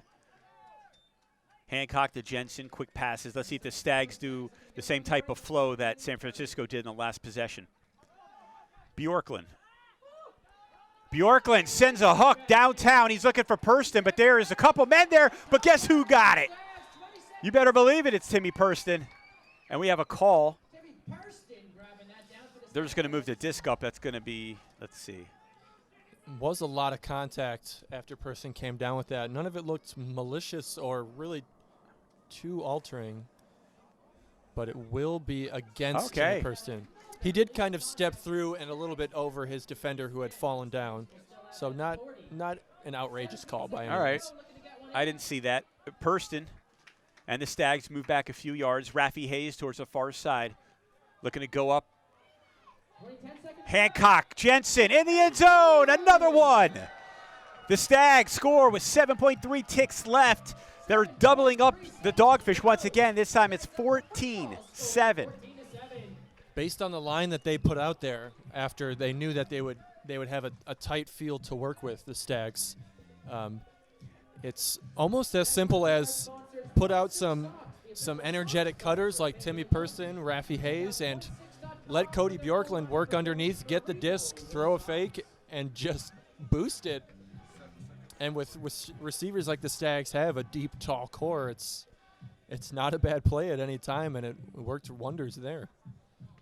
I hope the San Francisco Dogfish are not listening to this song because they don't want to put their hands up on their hips and they don't want to dip. Right now they want to catch every single disc and score.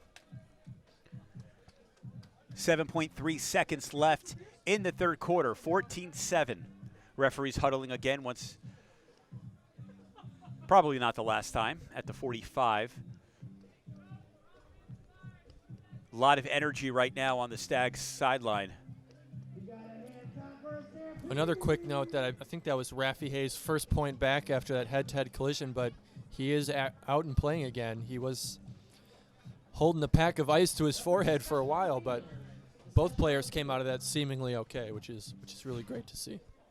It was a hard collision. We heard it up here. Yeah, they were down on the ground for a while. That was one of the longer injury pauses that I've seen. How many goals do you have to be up by the start of a fourth quarter before you say that's the dagger? Well, the clock doesn't have a lot of time for every quarter, and it's hard to say because you can score on a good day. You can score from your own end zone line potentially, but the disc floats a lot, these Innova discs, so it's a little bit slower than people are used to. And you really have to be perfect to score a ton in a row. We've seen the Stags score, I think, 4 in a row at the most this season, which they've done maybe 5 times. All right. And some interesting developments here on the field. Wow. Speechless. Stag fans are booing. You can listen to the boos as they're taking away a point from the Stags, saying there was a foul that occurred before the goal.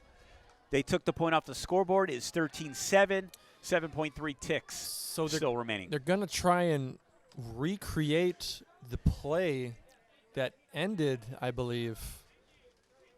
Yeah, they're bringing on the players who were just on, and I guess they're going to restart play outside the end zone. I have never seen anything like this before. That's 2 of us. And this is my 3rd full season. You know, 3.5. Referees in any and all sports are going to get calls wrong. That happens every game, forever. But to meet and take it, act so far after the fact is very strange. Maybe Jason Seidler challenged the call on the field. There is a monitor somewhere around here. And you know what? I'm hearing from the coaches on the sideline. There was a whistle right before that goal was caught. And I checked the refs. Everyone seemed to be giving the hands up, good goal sign, but I guess that short whistle before the catch was a ref calling a foul. So they met and talked about it, and they're bringing it back, and we'll play through. The foul was against San Francisco. We're going back to 10 seconds. Fisk here. defending Has it around the goal line. Hankey at the far side, and we're back up to 10 seconds right now. Stags looking to score 4 yards away. They go back. That's up in the air. Rafi Hayes trying to make a catch. Woo, Rafi Hayes cannot come up, but to San Francisco sends the flick downtown, looking for Williams. Could Williams catch it? He's on his horse. He's got it. Oh, what a play right before the goal line. Easy. And he tried to bid and dive as far as he could on that catch, but simply wasn't far enough. Almost came up with an amazing play. Still a great play, absolutely. I mentioned him earlier. Devin Williams has some speed, the kid from Harvard. I thought that he had that. And once again, referees are huddling together. Maybe they have some quesadillas in their pockets. I don't think they're going to revert any calls right now, but I think Tad Jensen's maybe just trying to get some clarification on what happened with that odd recall, that call take back, whatever you want to call it. Took a goal off the scoreboard and almost led to an amazing Dogfish score. Time ran out on Devin Williams, couldn't come up with the goal. But the Stags lead at the end of 3, 13-7. We'll be back in a 1 minute for more Major League action. Fourth quarter.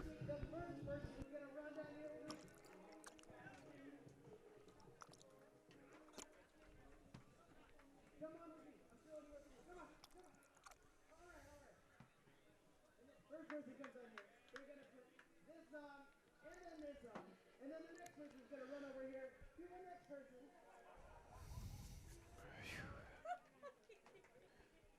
There's going to be another person here. They have to exchange those articles of clothing for those pieces of clothing, put them up, and then run over here.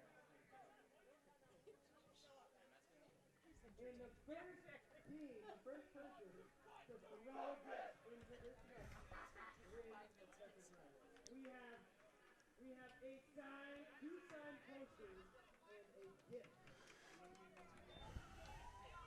All right, so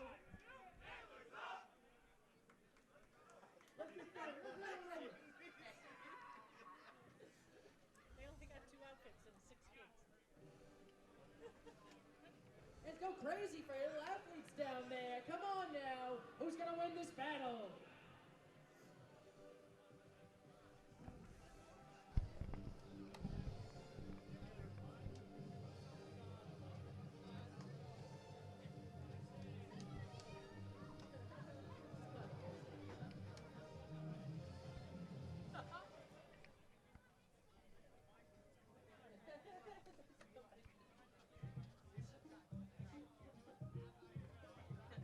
Are we ready? We're still confused. On your mark. Get set. Go! We got one over here. We got to put on.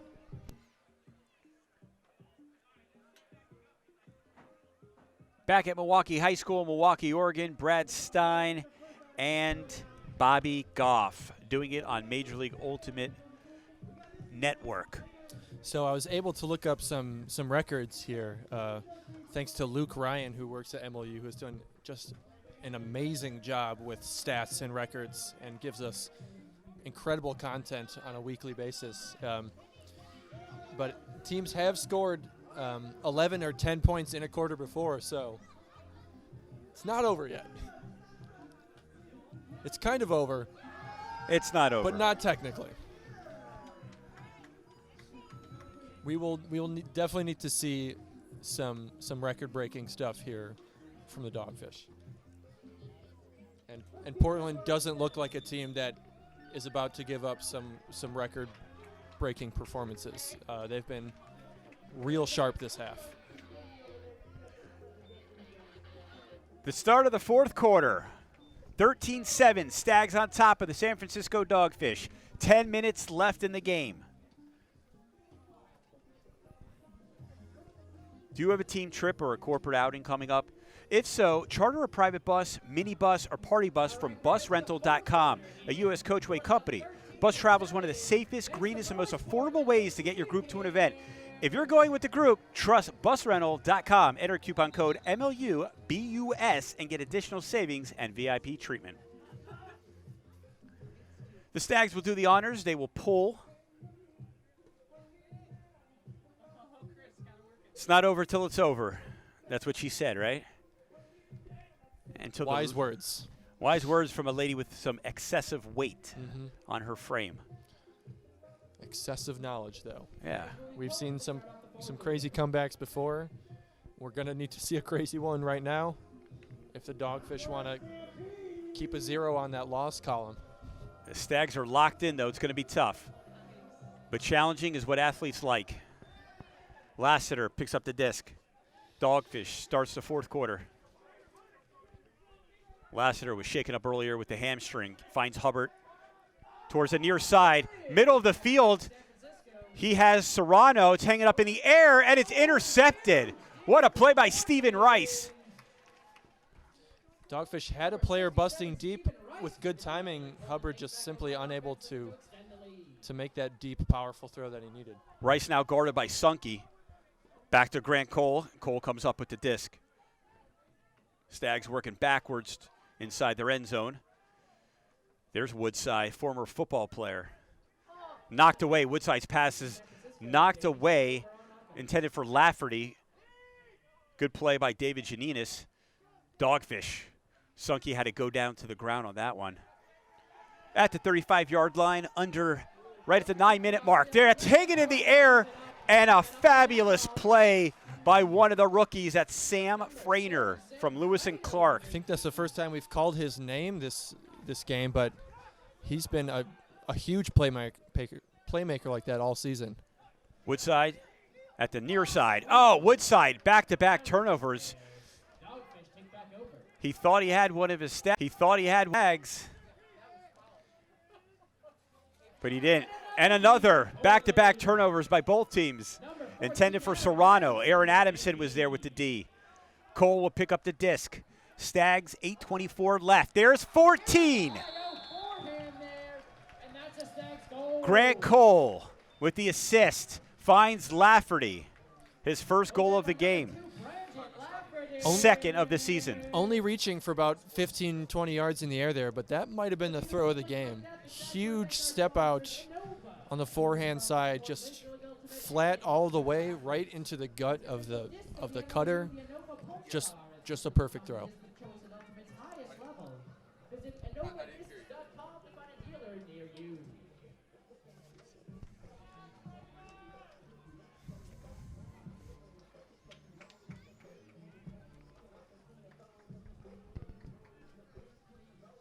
Lafferty on the scoreboard for the Stags, doubling up the Dogfish once again, 14-7, much like football. A low-scoring game of football, though,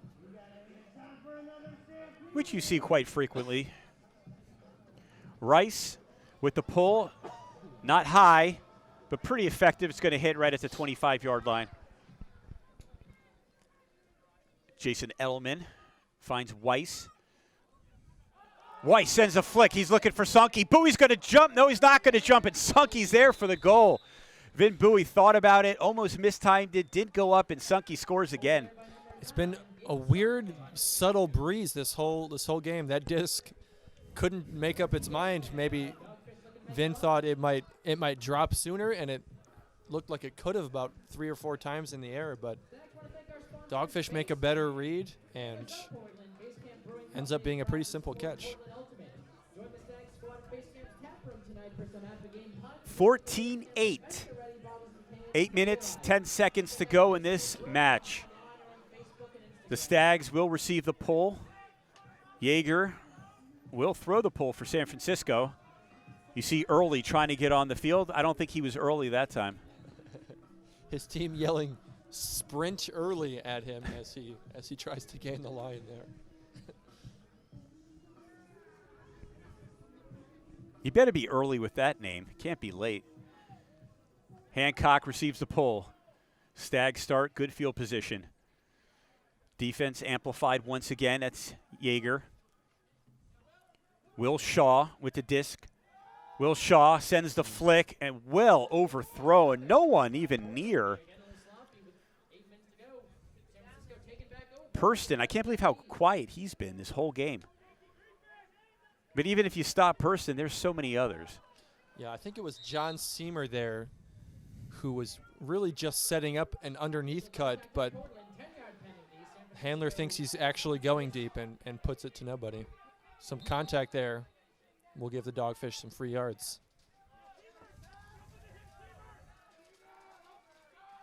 There's Early at the far side. Defended by Hancock. Swings it back out. Difficult catch, a nice one. San Francisco. There's Young, and that one's broken up the D by Fitzgerald.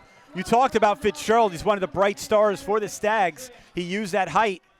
What is he, 6'6"? At least. Up in the air, and another goal for the Stags. Number 23, Will Shaw. Now Portland's making it look easy. Stags up 15-8 with 7 minutes to go. 6:59 left in this game. Stags are starting to pile it on.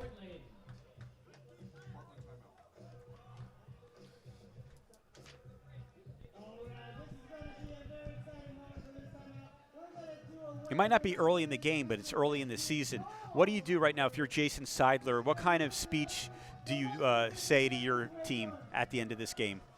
Well, I think they probably know that this game is a bit out of reach, but that's no reason to get down on yourselves. Either you win your game or you learn something. There's a lot that they can learn from this game. There's a lot still left to learn. You know, maybe they can play around with some lines, play around with some strategies. Every second on the field together matters, and it's a process that you can use to build later into the season because, like you said, it's super early. They've got to win under their belt already. This isn't a huge blow to their standings, but just experience, biggest part. Have you played a lot of different sports beside Ultimate? I did. Before my growth spurt, I played every sport in school. Explain the difference, because I've noticed, this is actually my 4th year doing this. Right. I don't see the Ultimate guys, even when they're down by 10 goals, get that down on themselves or each other like you do in other sports, football, baseball, basketball, hockey. Well, Ultimate is, especially from its roots, you know, just ganging up with your friends, traveling around your region, playing and having fun. So while this is a professional level sport right now, all these guys have played together for most of their careers on sidelines where heckling is encouraged, where there's some alcoholic beverages on the sideline. It's just, it's usually always a super fun environment, and I think they bring that into the professional season. And like I said, there's really no reason to get down yourselves, at least this early. Quirrell once again going to the timeout to do the pull right at the midline. And that one is thrown by Stephen Rice, bounces in the end zone, picked up by the Dogfish. San Francisco has under 7 minutes to operate. Sunke, whoo, nice pick. Bowie on his man, and Sunke wants a call, and we're getting one right now. He got what he wanted. Vin Bowie is the guilty party.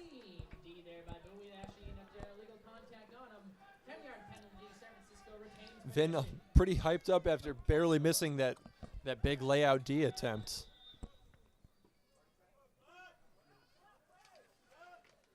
Janinas at the near side. Clock still going, 6:22 left. 15-8 Stags. Nice flow right now by San Francisco. Eric Shaw with the disc, guarded by Adamson. There's underneath the Sunke in Portland territory. Sunke's going to go back out. Nice pick by Shaw. Sunke wide open in the middle of the field. Has his man. Oh, a layout grab by Petru, who's had a pretty good game. Sunke once again handling the disc, looking for some help. Looking end zone, has to go underneath. Good defense by the Stags. Janinas, end zone, score for the Dogfish. That's number 24, Andrew Riggs, a second-year man, 27 years of age. Quality point there for the Dogfish. Working a lot through Sunke, who had a couple nice big yardage gainers and some, outside of that fouled throw, just some nice simple throws. And he's really had, pretty quietly, just a really solid game. He scored a couple goals that were not very impressive or remarkable, but they were deep shots that the defenders kind of just misplayed. But he's been kind of a high point for them on offense and really the only reliable option. With 5:41 left in the game, 15-9 Stags by 6. San Francisco will pull. What's the longest point you've ever been part of? Been part of? Yeah, or Okay. saw. How about watched? There was a point at Club Nationals a few years ago that lasted probably 20 minutes. Just travel Wow. calls and pick calls forever. A huck in the end zone looking for Shaw. He got it. The Stags pile it up here at Milwaukee High School. 16-9. And before the game, I was talking with the coaches, and one of the things they wanted to see from these players, they had specific things about many players, but John Seymour, they know he has a huge flick huck, and that's the first I've seen of it, and it was a beauty. Raffy Hayes is a quality target down there, but marvelous throw there. Give some hype to the coaches on the sideline, I'm sure.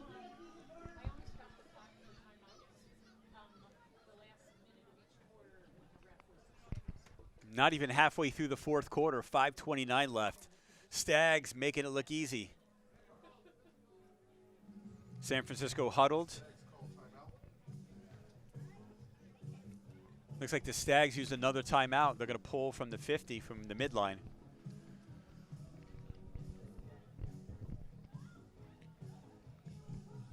Going back to that longest point comment, much of that was because in the club game, players call their own fouls and infractions, and that really opens up sometimes a weird door for players to prolong points like that. And when I think it was the semifinals game, obviously you've got a championship to lose pretty much. Players getting heated, getting physical, a lot of calls.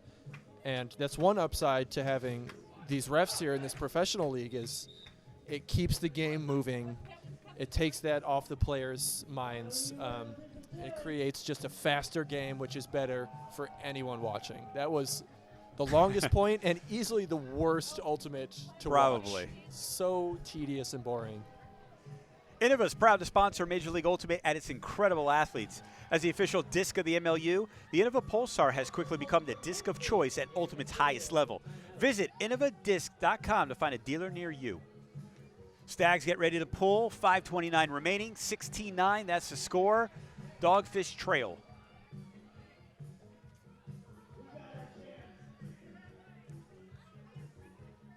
Close game until the second quarter when the Stags started pulling away.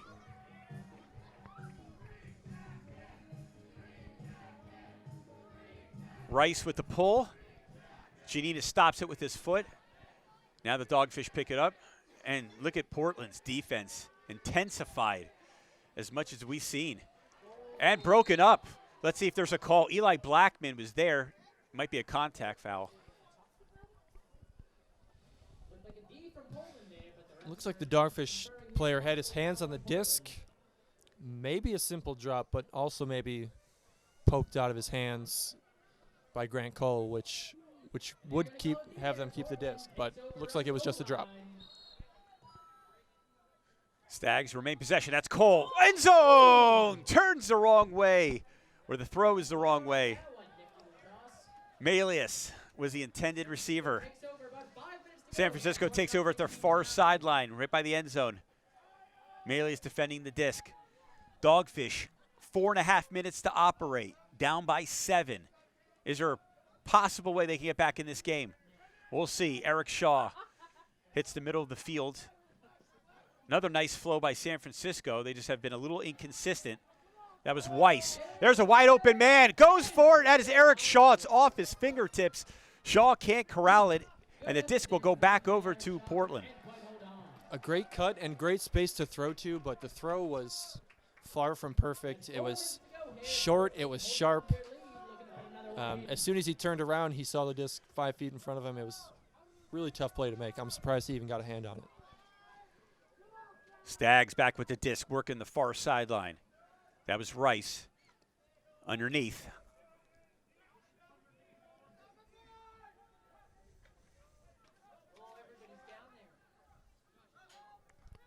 Flick out to Melius. Almost broken up. Good play. Eli Blackman with the disc. Goes backhand. Rice dives for it. Can't get it. Goes back to the Dogfish. Under 3.5 remaining. 7-goal advantage for the Stags.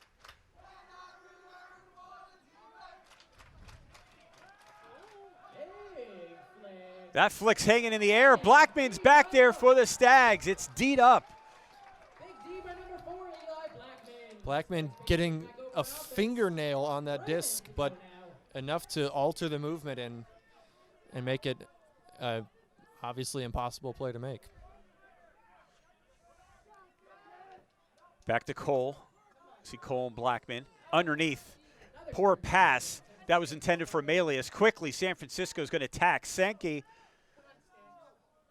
back. Look at that quick throws. The two-man game in the end zone and a score for San Francisco.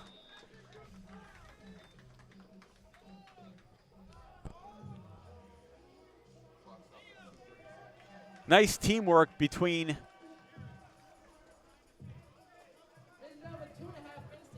Sankey and Alex Cloud. Sankey again leading the charge for the San Francisco team. That was quick. That's Yeah. what they need.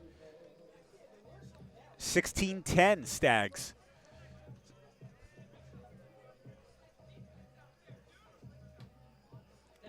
You see on the sideline, Danny Quarles preaching about efficiency on offense. Be very meticulous with the disc. You gotta admire the fight with the San Francisco Dogfish. Yeager with the pull. Bjorklund, Purston on the offensive line. Adamson, Hancock, Smith. And you can see already. Oh boy, that was intended for Purston. Can't get it. On the rebound, good play by Pineda. Stags doing some playmaking themselves, changing things up, going with the side stack, trying to come up with a pull play. Didn't work out well, but they're clearly playing around with some things, building towards the future. If San Francisco scores here, it could get very interesting. Nice slide by Fisk. We're at the 2-minute mark of the game. Wide open. That's Yeager looking for some help.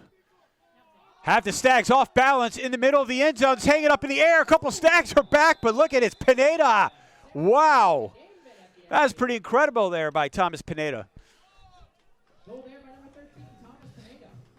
Easily the most confident play that I think I've seen all day today. He made his judgment. He stood his ground. He went up when he wanted to, and just a monstrous grab in the air.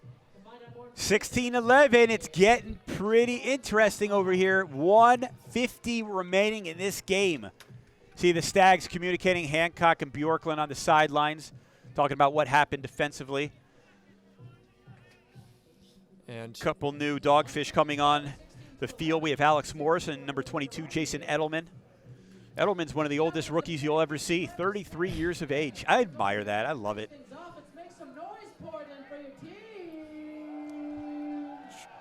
Stags, the fans trying to get into this game. 1:50, 5-goal advantage for Portland.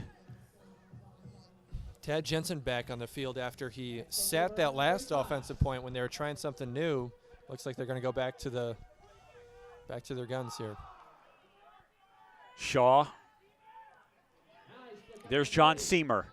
Near side. Seamer Quick backhand to Jensen.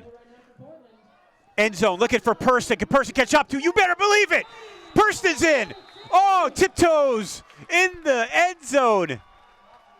Timmy comes through when you need him most. I don't think Timmy Person wanted this game to get interesting. I don't think Tad Jensen did either. Again, any sign of light there for San Francisco? Put out the O-line that you know and score super quickly. That's the Stags. Our very own Ranger Dan's going to do 17 push-ups for you. That was a series of exciting points by both teams. The Dogfish, they had back-to-back goals, and now the Stags come through and make it a 6-point advantage once again. And we're at $1:27 left. The timeout is called, and that's the last one for the Stags. Right now we have Ranger Dan doing some push-ups. He's not doing them properly. He's got one leg up in the air. I don't know if that makes it. Oh, he's okay. He's trying to clap, and not too bad. I want to see him kiss the ground.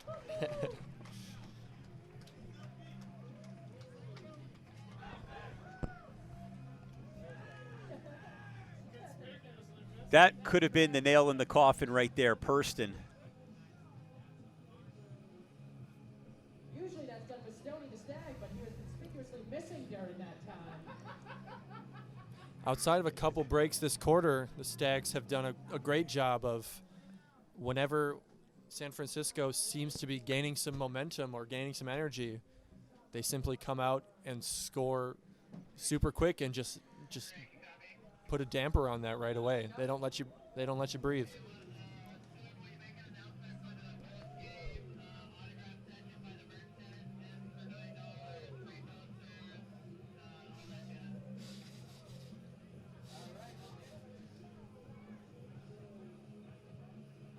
Stags at midfield, getting ready to pull. Dogfish getting ready to receive. Let's make sure Early is not late this time. He's not. But Tracy almost is.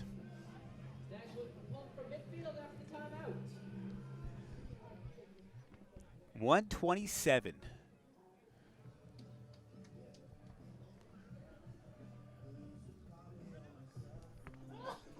The Stags 17, the Dogfish 11. Stein and Goff, MLU live at Milwaukee High School. Dipping into the 50s now. That pull is high and a little crazy towards the far side. It will bounce in the end zone. Nice pull. Clock is moving. Saw Dan Shaw practicing those for about 15, 20 minutes the first week. A little specialty of his. Dogfish really moving the disc, looking for Sunke, pretty deep. That's up in the air. Bowie's there. Bowie can't get it, but Sunke can. He looks in the end zone for number 25, Naruo. Oh, the second effort on the rebound. That was one of the more spectacular plays we've seen all of today. Topher Davis getting a hand on it. He needed two hands, I guess. Naruo, will it matter? Probably not. 17-12. 1:02 left, but that is certainly good fighting by the Dogfish. And the bright spot gets brighter with San Francisco. Sunke again making a big play over Vin Bowie there and turning and making a confident, albeit risky throw. But again, the bright spot on their offense, and really the only reason they've found this success in the second half has been through him. I'm surprised that he's not getting thrown onto the D-line at all to try and make some plays there as well. But the final minute coming up at Milwaukee High School. Delay of game called, I believe. The Dogfish getting ready to pull to the Stags. Stags move back deep in their end zone. Dogfish right around the 15-yard line on the field. The offsides was called on the Stags, or delay of game.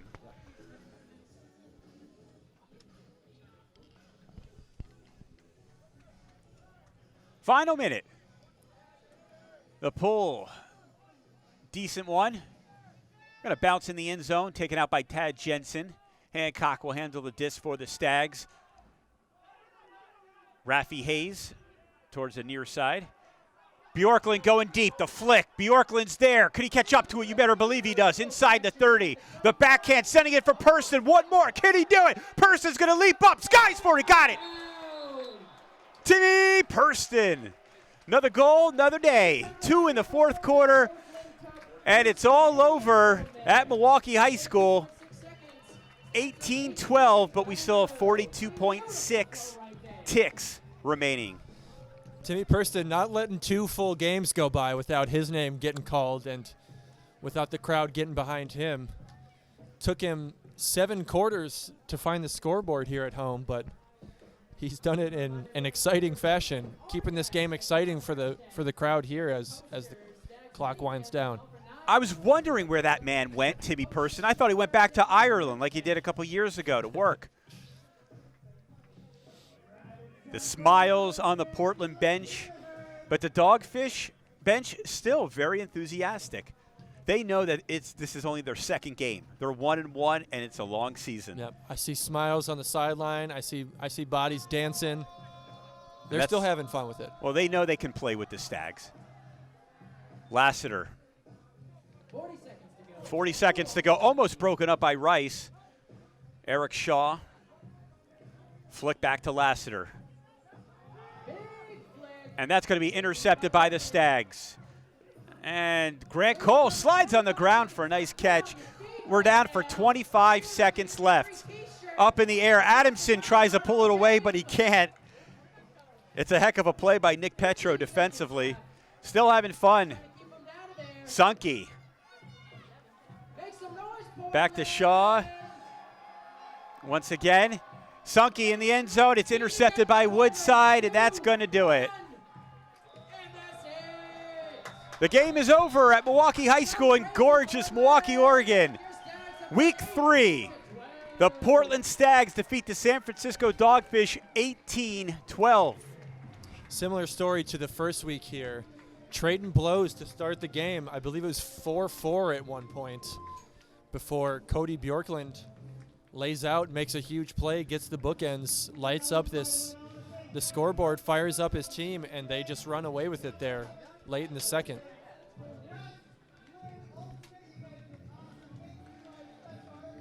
Now both teams show their sportsmanship, shaking hands. They know they're going to meet up several more times before the end of the year, maybe in the playoff as well. San Francisco has some nice rookies to build off of. Yeah, we mentioned at the start of the game, they have a lot of inactive players as well. So maybe a little shorter staff than they're used to or would prefer, but some standout plays from some smaller names, and again, it's all part of the process. We'll see if they can build on that when their players return in following weeks. In the sport of ultimate, is it easier to be the hunter or the huntee? Also a great question. You've got wonderful questions here today. Thank you. I would say I would prefer, if I could choose, I would be the hunter. As in, if I know what I'm looking for and I can choose how to attack and how to go on the hunt for my prey, I just like the upside of those benefits. Obviously, the huntee can make changes as well, but I like to be in the control seat there. Well, that will do it. Live at Milwaukee High School, Milwaukee, Oregon, where the Stags move to 4-0, beating the San Francisco Dogfish 18-12. The San Francisco Dogfish move to 1-1, and Portland's all alone in the Western Conference.